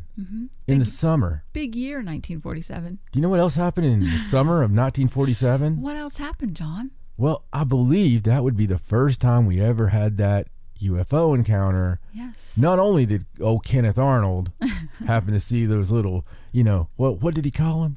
Flying saucers. Flying saucers, Yes. skipping across the mountains there. And we also had some crash. I don't remember. I don't think they talk about it much. Somewhere like Blasdale. Something like that. Something like that. Utah, maybe? Maybe it was Utah. Kentucky's like, it happened here too. No. We saw it. But 1947 was when that all happened. And that, don't you think it's weird? It is weird. You go back to like 42 and they were testing the nuke. And, then we dropped the nuke. And then, somewhere very, very, very close. Do you guys realize how close Roswell is to where they tested the nuke the first time? I don't know if you know, but it's damn close. It's pretty close. Okay, just to let you know, it's damn close, and it's insane actually. And so, if you were just monitoring and getting worried because the alarm went off, it's like, oh, the children are acting up. It's just weird timing, very, very strange timing. Yes. But so is the fact of somebody miraculously finding these scripture Right. that specifically points to, going up in a craft. It's the one thing that really makes a lot of the Bible look more like tangible things, more so than like these incredible stories of, flying horses. I mean, I'm just saying. I find the Bible fascinating. Just the fact that there are so many interpretations of what it says, but there's also so much left out of it. I mean, there are people with Bibles twice as thick as the one that Christians use, and there's all those books that were left out in Ethiopia to this day. I mean, and the really the cradle of religion, but where but there's still that church that claims to have all those holy relics. Those relics. Right. And those relics, I mean, look at like the Ark of the Covenant, right? If you look at like the dimensions that it gives. Okay, it actually gives, and it tells about what happened to the people that were carrying it. They would, sometimes just burn alive. I mean, it's very radioactive sounding. Yes. And it's so crazy. I know we don't really dive into that very much, but when you add all this stuff up together, you were talking about the Bible that has all the Ethiopian Bible that they still use down there in their Christian churches.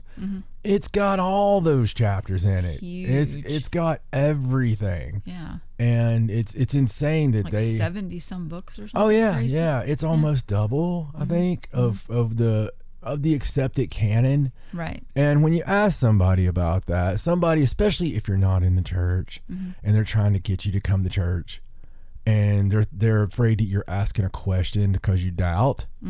So they're always very defensive, and they're always like, well, no. There was 4,000 people in different rooms in different countries, and they were all given that, and they all translated exactly the same thing. That's fine, whatever. Right. Or we all looked at that, and they found out that what happened was those other books were written by midgets. And we don't trust midgets, or whatever. So it's weird. There's more to it than that. And it was, when you have men decide things, right, it kind of takes that heavenly part away a little bit, that holy part. It's kind of like, I want to see it all. Right. And especially if it was written by people that were there, with their accounts of what happened. And that kind of stuff, especially like Old Testament stuff. Why wouldn't you let that be there? Maybe you don't want to mess with the story of Jesus. That's fine. But any Old Testament stuff, you should really leave that there for historical value, if nothing it's very else. Historical. So that's the only history we have for some of that is going by that. And and when we match it matches up. It always matches up. It's just I don't know. It always fascinates me because, like I said, everybody has their own translation. What they think it's saying, what they think it means, and they're super passionate about their belief of what it means, like fighting passionate, But then you have this whole other group of people that are like, no, it means this, and they're passionate about it meaning that. And I don't know, it's just I'll give you something crazy. else I never talk about. And the reason I never talk about this is honestly because of my family. And, but the reason I don't talk about it is because I like to not open certain cans of worms. Right. But I'm going to open it. And the can of worms I'm talking about is magic. And, you're practicing magic. You're doing the devil's work, and, but it doesn't work. There's no such thing and all this stuff, but when the Bible's packed full of it, yes. there is so many magical staffs and magical instruments. That's another weird thing is a lot of these cats weren't just doing it. They were doing it with magical artifacts, which makes it even more real to me that they were having some kind of interference from somebody, right? Somebody was charging that rod, so to speak. Right. And, they as long as they had this, they could do this. But magic and witchcraft and fortune telling and all that, that's all chucked throughout. And, also going and getting their fortunes were not, that wasn't a bad thing. People didn't end up dead. Dream interpretation. Yeah. They did that all the time. Yeah, exactly. They went by their dreams constantly. Oh, absolutely. And, another thing, you go back to the Celtic, you go back in time before biblical, the most revered people in a village were the women. You had the wise woman who would be your herbal person. She would heal, she would raise the babies, she would do this, do that. She would, she was the wise woman, and she did the magic and whatever you want to call magic/science. Right. We have different names for it today, and that's fine. But watch some scientists at work that are doing amazing things, and if you don't know what it is, it's magic. And the only reason that we know what it is because we give these stupid ass names of stuff to explain it. Right. And that's truly my theory on stuff, because why does science change constantly? Why do we have these 100% known facts? And they will tell you, they will fight you, just like life on Mars. Okay, just like there not being water in the universe. All this crap, even now with pole reversal, there are major scientists out there who have been saying it's hobbabaloo, it's not gonna happen, and it's not that bad, and blah blah blah. Literally yesterday, in a major paper, you know how the papers get published. So you got like Science and Magazine and all these. You have these magazines that get published. That's how it's legitimate if it gets published in these magazines that's how it works. Nature is one of the biggest ones. If it's in Nature, by God, it's real. And yesterday there was one person who's always against this with the pole reversal and stuff, and then like 40 of his peers were in the same publication in a different part. Right. And we're saying, nope, everything points to it. Yep. And the whole thing with the scientists, it changes like that because they don't freaking know. And many times it's the accepted paradigm, right? And it goes the same thing as digging up bones, the accepted timelines. Well, we know that they didn't have any humans here in North America, more than 12,000 years ago. Oh, wait, we accidentally dug an extra 16 inches and found a whole another layer of people that goes back to 26,000 years.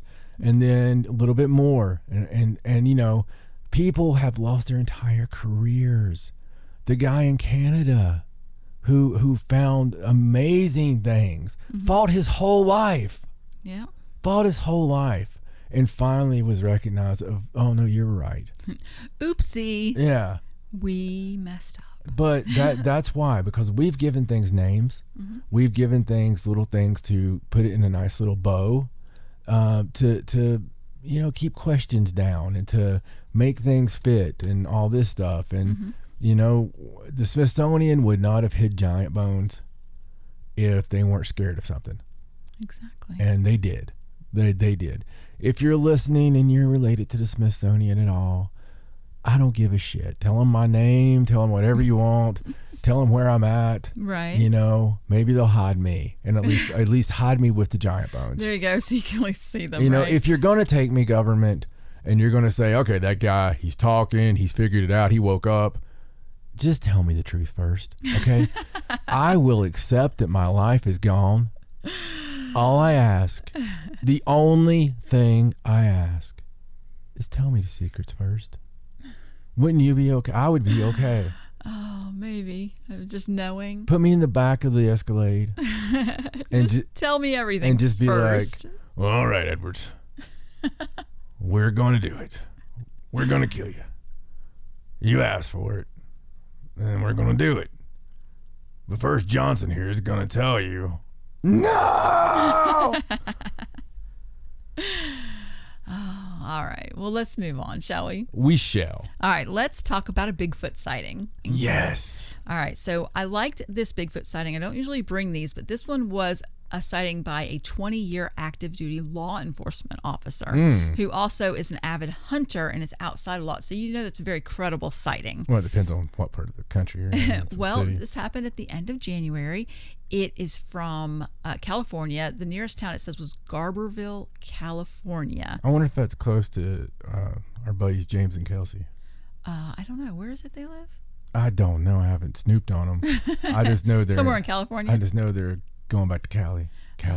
Kelly. you go. I don't know. I think for whatever reason that they're more like Sierra Nevada mountains kind of thing. Something like that. Garberville's more coastal, isn't it? Coastal, yeah, because he said he was driving home from Brookings, Oregon, and he was southbound on Highway 101, and he claims that the road makes a few turns and the speed limit drops in the area, and as he rounded a sweeping right-hand turn, he saw a figure on the southbound shoulder of the highway.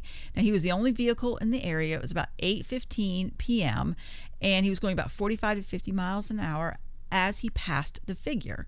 He claims the figure was laying on the shoulder of the road on its right side, and he estimated the height to be about 7 Paint me feet. like one of your French girls. Yeah, exactly.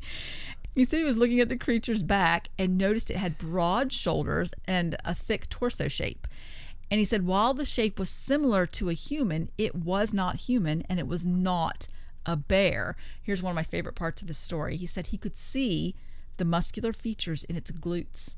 Oh my God. I'm telling you, it's a legitimate Bigfoot sighting if you can see the muscular buttocks. It had the beautiful ass. Yes. And he said the head on the shoulders that was somewhat tapered toward the top, and it was holding his head up off the ground, that the hair was chocolate brown and very coarse, and it was not fur like of a bear at all. Why do these guys always sound like they're remembering a sexual encounter? I don't know. You ever noticed that? Have you ever described anything like that? The muscular features on somebody's glutes? No. I've never in my life. I want to see a Bigfoot just to see this big muscular ass. I mean, it must be impressive for everybody to notice it. Everybody right off. talks about it. That story that time with that. With that one, it's the one cop. The cop was like, he had the most muscular buttocks. Yeah, it was like it was glorious, the shimmer. Well, after this gentleman passed, he turned around to go back to where he had seen it. And he said it was only about 2 minutes. No other vehicles had come by either direction. And when he got back to the spot where he had seen it, it was gone. And he said as an avid hunter and fisherman, he spends a lot of time in the woods. And every summer he camps in that area. And he's never seen anything like what he saw that evening. So, of course, this got sent to the Bigfoot Research Organization, and the investigator on this particular sighting was Matt Moneymaker. Oh. And so he went and spoke to the witness, and he thought he was very legitimate. He claims that, the law enforcement officer said he could confidently eliminate deer, bear, elk, etc. because of his hunting experience. And he claimed that it was like a man, but covered in chocolate brown fur. Now, Matt did claim that he's never heard of a Bigfoot sighting where the Bigfoot was laying down, and that was strange, but that doesn't mean that that's not what happened. We have heard a lot of cases of people saying that when they saw a Bigfoot, it went flat on the ground. Mm-hmm. What is that word? Prone, that's right. So I think that is something that probably could have happened. Another thing that he claims is about 1,500 feet further south along the highway, there is a famous, quote, legend of Bigfoot gift shop. It's kind of in the middle of nowhere. So a lot of people would say, well, there's this gift shop there. It could have just been a statue or somebody in a costume, but, the gift shop could be there because that's a place where there are always a lot of sightings. I mean, maybe that's why they put the gift shop there in the first place. Yeah. So you don't know either way. They didn't find any evidence of it.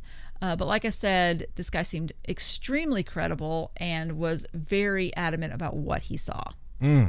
So I thought it was a really cool sighting and not one that you hear very often. No. But a lot of the details are very similar to other sightings. I think it's silly that they would think, well, it was laying down or it was playing golf so what? Yeah. I mean, it's not like we see him, someday I would like to see one taking a crap. I'm sure they do all those things. I want my Bigfoot sighting to be like, well, me and Stacey were coming down. We took a trip out to the Sierra Nevadas because we always wanted to. Mm-hmm. And we were just, driving along and just having a good time and, singing some Conway Twitty. We don't like Conway Twitty, but we just figured, hell, we'll sing Conway Twitty for a while. And we were coming down that mountain, and I'll be damned, that's when it happened. we saw the most glorious butt we ever seen in our lives. It was Just illuminated. So that California sun had just crested over the hill, and it shined on that. It was like shining on two babies' heads. It was just like gleaming all over the place. We didn't have shades on, we would have wrecked. But man, I'll tell you, it was doing the business with another Bigfoot. It had to be Bigfoot, just trust me. That was the smallest penis I've ever seen in my life. But the most muscular buttocks. Just that muscular buttocks was doing all the work. I mean, this guy could take time off, and it just kept. It was amazing, just amazing. Because that's the things we've heard, right? We've heard balding head, even though they're completely covered in fur. The pointed head. Yeah, and it looks kind of like matty, kind of. Right. You don't hear about him with a pompadour normally. No. Although that'd be freaking awesome, or like a devil lock, Danzig foot. But they've got the broad shoulders. Mm-hmm. They've got obviously the big feet. Right. Right. They're very tall. They've got the buttocks of the gods. Apparently. And they've got micro penises. This is a description that has been given over and over again. Mm-hmm. And I'm telling you, that's what I want my Bigfoot sighting to be. Is something that's just really, really hard to talk about. Mm-hmm. But I want to have the best evidence ever. I want to have like 4K, 100%, where we interview them and we get semen samples, everything. Just let them finish, and then be like, oh, hey, we were watching a whole, they take off running, but we have everything left, Start a new niche on Pornhub. Oh my God. Bigfoot porn. Bigfoot porn. I mean, some people's thing is butts. So if we just bought some costumes, we could have like Creature to Black Lagoon. We could have. Oh, don't even joke about it. It's probably already there. What I really want to make is Invisible Man. Wow. Okay. That'd be some good stuff. Just some way, gimmick the bed where stuff moves and right. With Invisible Woman, the other way around that's like the sexy part of those movies, like Hollow Man and stuff. Right. That always turns me on. Okay. Like the thought of like the voyeurism of it. Right. I would be a terrible Invisible Man. Yes. I mean, really, really bad. Like there would be a whole new Me Too movement just based on me being invisible. It would be really bad. Oh wow. Because I wouldn't be able to contain. I'm not a pervert in normal life. No. I'm just not. But when you're an invisible man, your clothes are not invisible, so you would naturally have to walk around naked. Yeah, which so you would already be naked. Creates an issue. It does. Yeah, it does. I mean, drafts and what have you. I mean, and wandering into those supermodel houses by mistake. And, right. Because they're the most comfortable houses. Of course they are. I mean, those little dainty things can barely break in the couch. So I mean, everything's more comfortable. And there's probably a lot of food left. Oh wow. Yeah. Okay. I think we should probably move on. Let's go. So this next story I wanted to talk about because it's been picked up on a lot of news sites, and so it's going around, and I just want to tell you everything about the story and then ask you what your opinion is about it. Okay, so it started as an investigative report by a man named Anthony Bragalia, and it's about he claims that the Pentagon admits that it has UFO debris and releases their test results. That's a pretty bold statement. It is a very bold statement, and as you can imagine, there are a lot of news sites that have grabbed this headline that the Pentagon has admitted that it has UFO debris and sort of just ran with it. Now, I went to the original article, the one that he posted, and here I'm just going to give you the information that he posted, and then we can discuss, okay? Okay. So this comes from an original FOIA request made in 2017. Now, he made this request, and in his request, he asked specifically for the physical descriptions, properties, and composition of any UFO or UAP material held by the government and its contractor. Now, the request claims he was very specific that he wanted any UFO, UAP material, and physical debris recovered by personnel of the Department of Defense as residue, flotsam, shot-off material, crashed UAPs, or unidentified flying objects. He did post shots of his FOIA request. Now, it took until now for them to respond to his FOIA request. He had to fight with them. It kept getting passed around. He had to threaten with legal counsel just to get them to answer it the way they're legally supposed to. So they finally officially responded, and what they sent him was 5 documents, a total of 154 pages. And the information that he received includes several pages of what is called advanced technology reports. Now, in the reports, he got information on a substance called nitinol, which is a shape recovery alloy. Now, he claims that this has similar properties to what people reported at Roswell in 1947, memory metal. Right. This is not a new thing that we don't know about. It's something that was discovered in a naval laboratory back in like the 50s, like 1959, early 60s. Yeah, miraculously. Yeah, and they use it. It is used now for medical purposes, tubing, to attach intestines, things like that. Like it is used, and people do know about it. But he got all kinds of documents related to that, and technical schematics, things like that.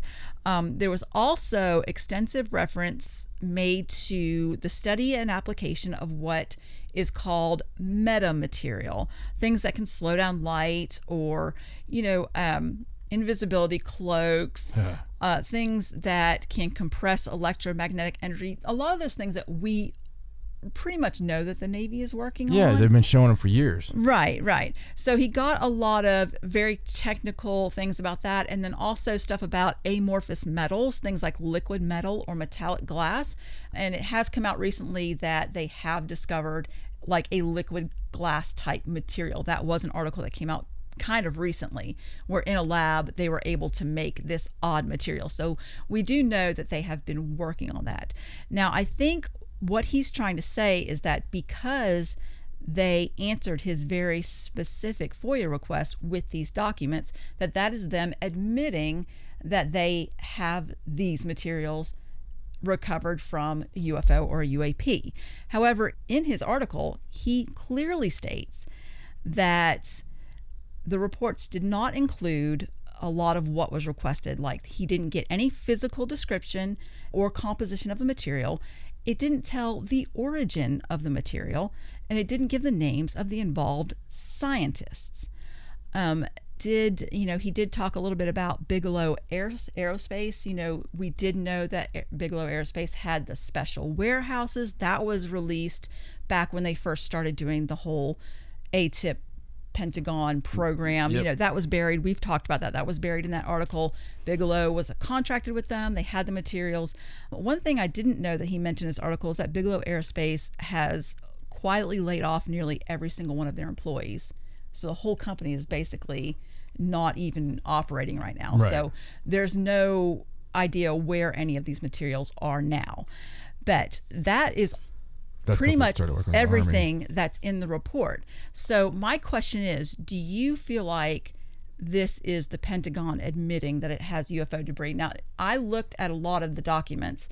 I didn't have a chance to read all 154 pages, but I did not see UFO, UAP anywhere. It was all technical documents, and he himself even admits that they didn't give him the origin of the materials. Okay, so I too researched this. Yes. Obviously. Yes. And I can tell you right off the bat, no question about this, that when disclosure happens, it's going to happen in a backdoor way. Right. It's going to happen such as when they released the videos, okay? They released the Go Fast and all that. That was released on a leak. And then it was officially released. Right. Once they saw how it... They had to. Right. Because it was real. Right. And we had the pilots. And we had everything we needed. Okay? They couldn't kill everybody. We had everything we needed. We had the pilots. We had the witnesses. We had all this stuff. and we had the damn videos. Right. So they had to come out and say, yeah. And that was proof right there. That's proof UFOs exist from another planet. They don't have anything to do with us. It's amazing. That's what's going to happen. You're not going to get a freedom of information request that just comes out and says, yeah, we're working on all this. We've got all this. It's all alien technology. You got us. Right. It's just not going to happen, folks. It's not. Yeah, I mean, you can spend all the time you want to get. I understand getting things like crash retrieval stuff, even if most of it's blacked out, just to get any more piece to a puzzle if you're trying to, develop a narrative and a story. But you're still talking about stuff from, a lot of times 50 years ago or whatever. Right. That's all you're doing is really developing the case against the government on this, and the fact of they do hide things from us. That's well established now. They in fact, they tell us, yes, we do. Right. As a fact of national security. And it's right there. It's been said. And they've been continuing to work on stuff when they said they weren't and all that stuff, right? No, this has nothing new in it. It has nothing that I seen that was, revolutionary. Is it cool stuff they have? Yeah, but man, I was talking to people about some of that stuff years ago and how cool it is. And even if I believe that a lot of this, if not all of it, was quote unquote discovered 10 years after we picked up the wreckage or figured something out. Yeah, I firmly believe that. I believe most everything we have. Oh, yeah. Computers at the level they're at. Every time whenever you see fiber optics, I believe that's UFO technology. I think that's damn well been proven. But, the thing is, I don't see it coming out like this. Right. I just don't. I just don't believe that's going to happen. I agree with you. I think that they do have it, that they do have the material, they do have the wrecked, UFOs and things like that. Many of them. I don't think that you can claim that they've admitted it. And it does say in this article that there are a lot of documents that they did not release because of national security, concerns. They had to keep some classified that they didn't send him. So, who knows what they still have. I am a firm believer that they do have the materials, that Bigelow's got them, that they're in a warehouse somewhere. But he started working with the Army. Yeah. I cannot confidently say that the Pentagon has admitted that they have it or that they have said they have UFO footage. Even if they've done it in a backwards way by sending him this information, it's still not a public coming out and saying, okay, yes, we have it. I think those guys, were a lot like we are. I mean, they come out, they do all this wonderful stuff, and we're going to keep this organization going. We're going to get disclosure and all this.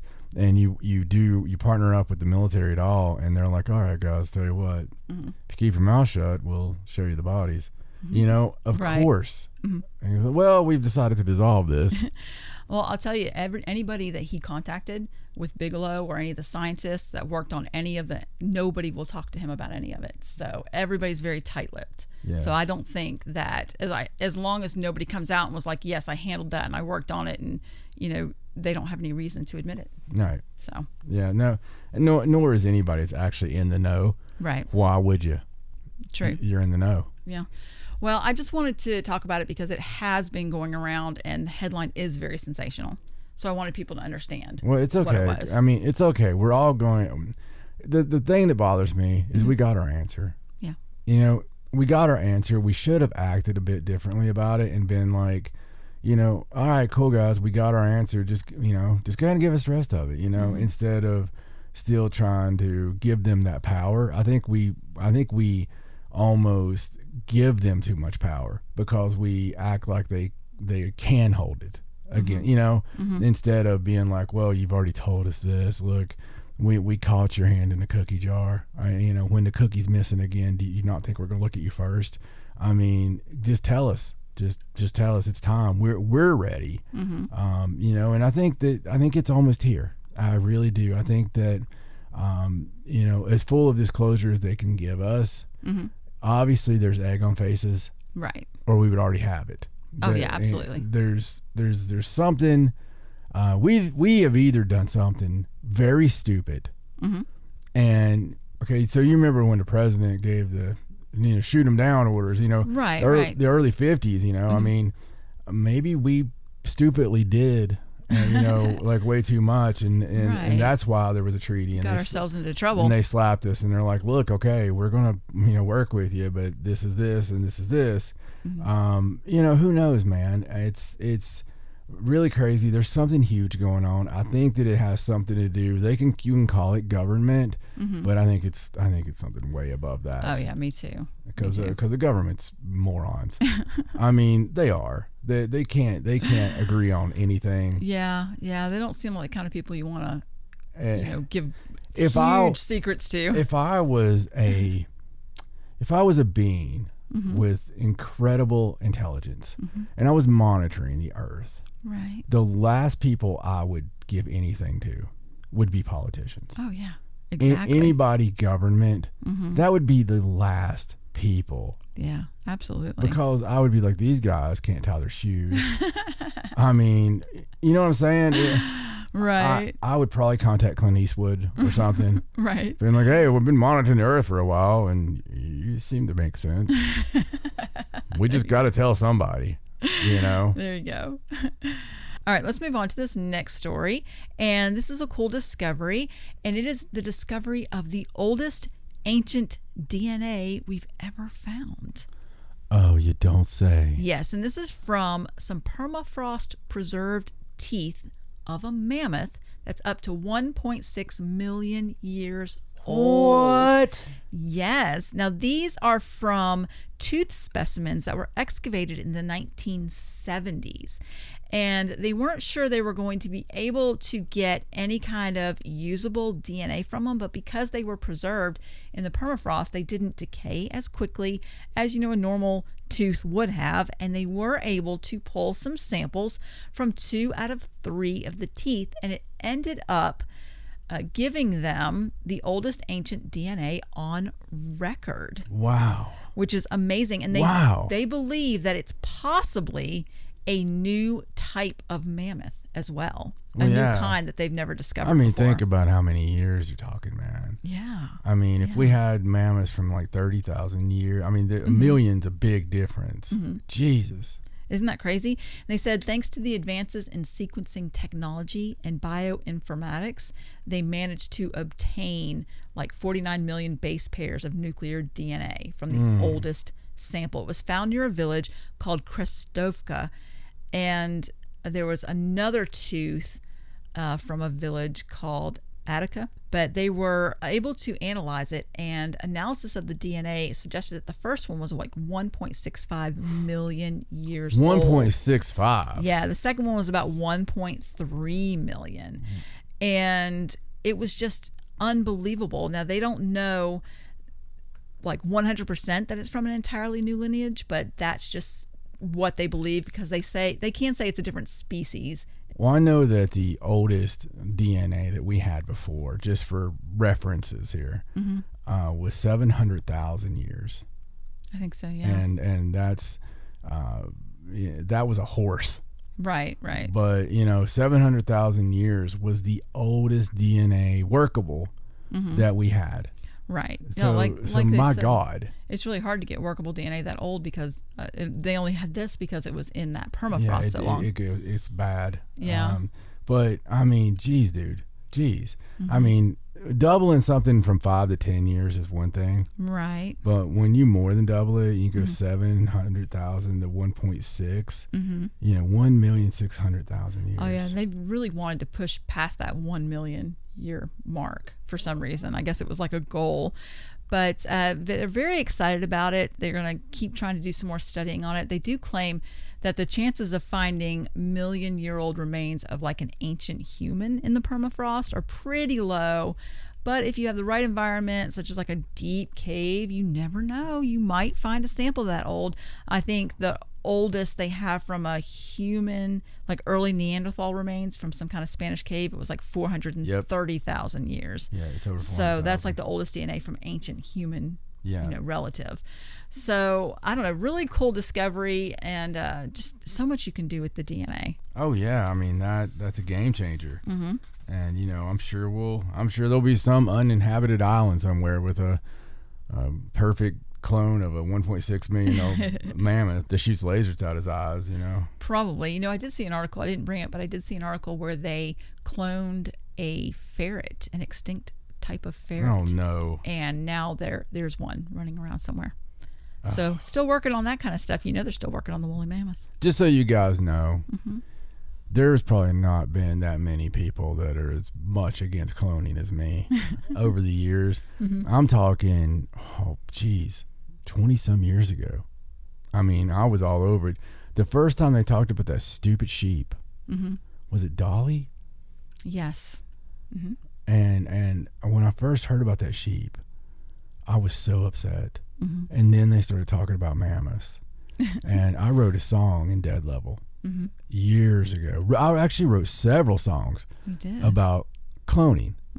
And I mean, I went deep in it and stuff we're going to do and the can of worms that it opens. And, you know, it really bothered me, man. I mean, it still does. I still think that it's extinct for a reason. And we shouldn't mix these things that were able to survive, you know, during a time when things were maybe more plentiful or, you know, what have you. I just think it's bad news. Right. I agree. I know they are still working on the woolly mammoth, though I don't know what their progress is, but... all right, so let's go on to this next story. This is really cool. It's about Stonehenge. Oh, great. And where the original placing of Stonehenge was, and it's been discovered. This is a really interesting story because it goes along with a legend of Merlin. Oh, wow. So the earliest megalithic circle at Stonehenge was first built in the west of Wales more than 5,000 years ago, before its stones were dug up and dragged over 140 miles to its present site in the west of England. That's what the new research suggests. Wow. So the man investigating this, his name is Parker Pearson, and he was really interested in this because he was trying to figure out why someone would quarry stones from 140 miles away to build something, you know, that distance. And he got to thinking, well, maybe it was quarried here because it was here to begin with. Like, that was his original thinking. And so they spent like 5 years investigating Neolithic stone monuments kind of around that area, the area of Preseli Hills.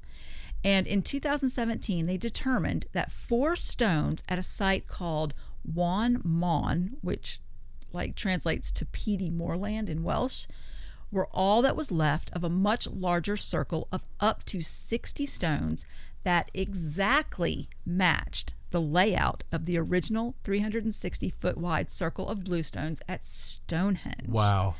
Now, the rest of the stones at this area had been dug up a long time ago, but scientific dating of charcoal and sediments from some of the empty stone holes suggest that Wan Mon was built about 5,400 years ago, which would have been 400 years before the earliest stage of Stonehenge. And one of the stone holes has an unusual 5-sided cross-section that matches one of the stones at Stonehenge perfectly, and also contains chips of the same type of rock. Oh my God. Now, the circle at Wan Mon was also aligned so that some of its stones lined up with the sunrise on the summer solstice, just like Stonehenge. And they are convinced that these stones were originally set up in this area before they were moved. Now, interestingly enough, there is a legend that kind of corroborates this thinking. So according to the legend, the stone circle was originally located in Africa, and giants relocated it to Ireland to serve as a magical center for healing.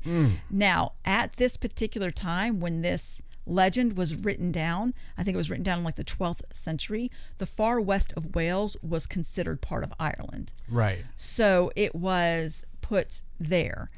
Now, later in the legend, it says that Merlin had giants transport the stones to the current site at Salisbury Plain and reassemble them there as a monument to Britons killed while fighting the invading Saxons.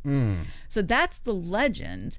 And the legend is that it was moved from this one spot to the other, and now they have found the original spot, and it has been moved, and they can't, nobody knows how it was actually moved or put there, giants. or why it was so far away. And he claims that his only misgivings of it is that the legend, even though it was written down in the 12th century, he claims that it's probably not describing a 5,000-year-old folk memory, because the oldest known oral histories, which are the Sanskrit Vedas from India, are estimated to be just 3,000 years old. So this would be much older than the oldest ones that they know about. Right. And that's his only misgivings. He's like, it just, maybe there's a little bit of truth in it, because we did find the original circle, and it was here where the legend said it was, and then it was moved. And I mean, that would just solve the mystery right there. How did Stonehenge get built? Giants. Yeah, and Merlin. Yeah. I mean, I'm down with that. I'm here for it. Yeah, I'm with that. That's my new explanation. Makes a lot more sense than, cutting down logs and making a little log pulley system for, 1,000 miles or something. Well, I thought it was really interesting that he had this idea and spent 5 years proving that his idea was correct. Yeah. And was able to. Yeah, I mean, the giant thing, obviously, that really has always made sense to me in many ancient monuments that we can't figure out, because we have proof of giants. Yes. I mean, it just makes sense. And a giant would be able to, I don't know, lift those stones of Malta. You know what I'm saying? It just makes so much sense, because guess what? Those big monolithic stones are standing in many places. Yes. And, you go to Baalbek, go anywhere, and you see these giant quarried stones, right? Well, they were done. We couldn't do it now. They couldn't do it then. Somebody could. Somebody did it. And somebody that was super strong, and, it wouldn't be that big of a deal for several of them. No, it would take no time at all. And it'd be a great thing to leave for the future generations, just in case. Right. I don't know. Well, very interesting find. That one really is. Yes. The kind of Stonehenge story I like to hear. Yes, exactly. All right, so I have a few more stories here. Just a couple of quick ones right here at the end. And this first one is about the Pine Bush UFO Paranormal Museum. And this is in Pine Bush, New York, in Orange County. And according to their Facebook page, they are going to reopen on May 7th, 2021. Very cool. Now, this particular area is supposed to be one of lots of prominent UFO sightings, a very active area, and they even have a Pine Bush UFO Fair, which will also be back this year on Labor Day weekend in September. So if you're in that area, definitely go check out this museum when they open on May 7th. I think they have been closed for quite some time. Sir, we're approaching the planet now, the blue planet, sir. Whoa, okay, we need to stop somewhere very, very good for good people, and we need to somewhere prominent. Oh, good. Well, sir, there's the Pine Bush. We usually like the Pine Bush. Let's stop at the Pine Bush. I mean, yeah, of course it's at Pine Bush. That's where any self-respecting UFO is going to land. Right. I don't know what I was thinking. Right. All right, so let's go into this next story. This is just about a new show that is going to be debuting on Netflix, and it is an Addams Family spinoff about Wednesday. Yes. And it's going to be done by Tim Burton. Yes. I just want to know who's going to play Wednesday. Well, they haven't announced any details on cast or a release date, but it does say on Netflix site, it does say that it's an upcoming 8-episode series. It's a sleuthing, supernaturally infused mystery charting Wednesday's years as a student at the peculiar Nevermore Academy. It says Wednesday attempts to master her emerging psychic ability, thwart a monstrous killing spree that has terrorized the local town, and solve the supernatural mystery that embroiled her parents 25 years ago, all while navigating her new and very tangled relationships of the strange and diverse student body. I don't know, I just think it's going to be fantastic. Well, it sounds like she's a little bit older Wednesday. Yes, I think she's more of teenager-y. So Wednesday night. But I love that Tim Burton's going to do it, because it's just going to be just fantastic. Yeah, absolutely. I mean, trust me, when I first saw the little teaser for it. I was very excited. We were huge Addams Family fans. Yes, so I can't wait. Live action Addams Family Wednesday show. She's by far one of my favorite characters. Well, of course. Yes, little Wednesday Addams. Not so little anymore. All right, so let's move on. It's this next story from Alaska. Oh. And this is about an Alaska woman who was using an outhouse and was attacked by a bear from below. Whoa. What? So this poor woman had the scare of a lifetime. So did the bear. Her and her. Oh, what is that? Oh no! Oh my God! Her and her brother Eric and his girlfriend had taken snowmobiles into the wilderness. Just was like right around Valentine's Day, and they stopped so she could use the outhouse. And when she went in to sit down at the toilet, something immediately bit her butt as soon as she sat down. Oh my God. And she jumped up and screamed and slammed the lid. And her brother heard the screaming and went to the outhouse. And it turns out that there was a bear that supposedly had gotten in around the back under the door. And the wound was not terribly bad. And in fact, when they showed pictures of the footprints that are around, this scientist said it was probably a black bear, and it looked more like he swiped at her with his paw instead of biting her. But probably just freaked him out. He probably was sleeping. Yeah, he's done to minding his own business, and it's just like sleeping, and she sat down on the only light source coming in. Can you imagine? I mean, just poor little bear. He's like, just like, oh, this is a good place to hibernate. Yeah. It was probably nice and warm in there. All of a sudden, I mean, he probably thought it was some weird kind of monster. Water trickling down on his head all of a sudden. Oh no. Oh, well, whatever it was, I believe they are all going to start carrying bear spray with them at all times when they're in the wilderness. Yeah, listen, that poor bear's the one that needs the trauma help. Poor thing. Oh my God. That's just terrifying. I couldn't even imagine it. Yeah, getting crapped on? No, I mean getting swatted Oh, no. in the butt by a bear. Oh, who would expect there would be a bear in the toilet? I'm sorry, but who doesn't look in the toilet? I mean, I don't know. I guess you wouldn't think to look down. How many outhouses have we went in when we're in like? No, I always look just in case. Dude, because in case there's a spider. Dude, or a snake or something. I don't want to look, but I look. And I also don't sit all the way down. No, well, two things when I use an outhouse, like especially like those ones in Maine where it's just a big hole in the ground.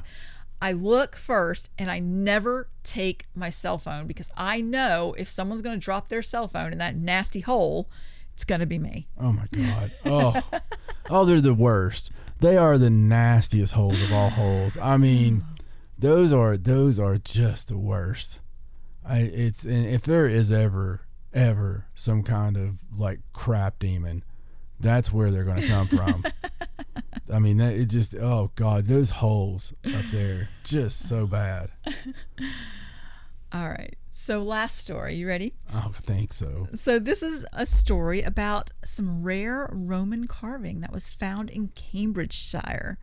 So they are trying to upgrade the route of the A14 in Cambridgeshire, and they have been finding all kinds of broken millstones that were carved by Romans. They're very old. And one of them has recently put back together. I've got a picture of it for you here. Do you see the carving on this millstone that they just put back together? This is a rare carved Roman phallus. Oh, no. On the millstone. Oh, no. No. Oh, I mean, we never change, do we? No. Well, supposedly back in Roman times, phallic images were seen as an important image of strength and virility. A copy of a Greek one. And it was common practice for legionnaires to wear a phallus amulet, which would give them good luck before battle. So the soldiers wore dicks around their neck? Apparently. So these kind of millstones are... No wonder they had problems with the Druids. I mean, I'm sure they showed up on the island, and it's just like... excuse me, but do you see what I see? No way. Are those guys wearing like little dresses and dicks around their necks. So they couldn't fight people because they were being laughed at. Well, yeah. I mean, how could I take that seriously? I mean, how can you take it seriously? I don't know. It's so funny. It's been a long campaign. The one I thought was funny about this one is it had initially been broken, so they didn't know it was carved on it until they put it back together. And when you look at the article, there's a picture of this woman sitting there with it, and she just has the giddiest look on her face. I'm sure, yeah. But I mean, you're right. Men never change. Look at that. It is exactly what you would see a teenage boy draw in his notebook at school. Yeah. Exactly. But they found a lot of things during this upgrade along this route. They found the earliest evidence of beer brewing in Britain. I believe you've seen that article where they found the beer brewing. Yeah. And that dates back as early as 400 BC. They found only the second gold coin to be found in the country depicting Roman Emperor Laelianus. Mm-hmm. And they found like woolly mammoth tusks and woolly rhino skulls, all kinds of things. All carved as penises. Yeah. No, I don't think those were. They probably should have been. But apparently it's a very important symbol for Romans, phallic symbols. They put them everywhere and wore them, and it was good luck. See, you don't have to be, ashamed of drawing them all the time. I never have been. Mine would have a smiley face though, but I mean, what the hell? I don't know. Could you imagine just looking at this going, I got to put this back together. This could be some important message. Can you imagine? And then it's a penis. Can you imagine being put through school by your poor ass parents? Right. And you go and you're going to be some wonderful archaeologist, and you work your whole life and you never really get your own thing, and finally you're on your own and you're like, this is mine, and I've got such an important thing, and I'm looking for these ancient Roman artifacts, and the first thing you ever find is a stone dick. I mean, I'd be proud. I'm proud of you, son. Way to find that Roman penis carving. I would say something like, well, if you were going to find something, it's finally happened. I knew. Oh my God, that's horrible. I wondered why the bear being shit on was not the last story. Was not the final story. Oh my God. I'm sorry. Bear being peed on does not top Roman penis carving. Sorry. Yeah. Well, we had a really intriguing, engaging, scary show up until the last couple of stories there. Always got to go out on a high note. You know what? I just hope people don't just hold on to the last stories. Just forget everything else. You're like, surely that last story will be a zinger. Yeah, it's a zinger, all right. It's a wiener's what it is. All right. On that, I can't add nothing to that. I can't wait to talk to you guys next week. If you're not a patron, go do it. It's fun. You'll love yourself for it later. For my lovely wife, Stacey, my name's John. So long from the Sideshow. Good night.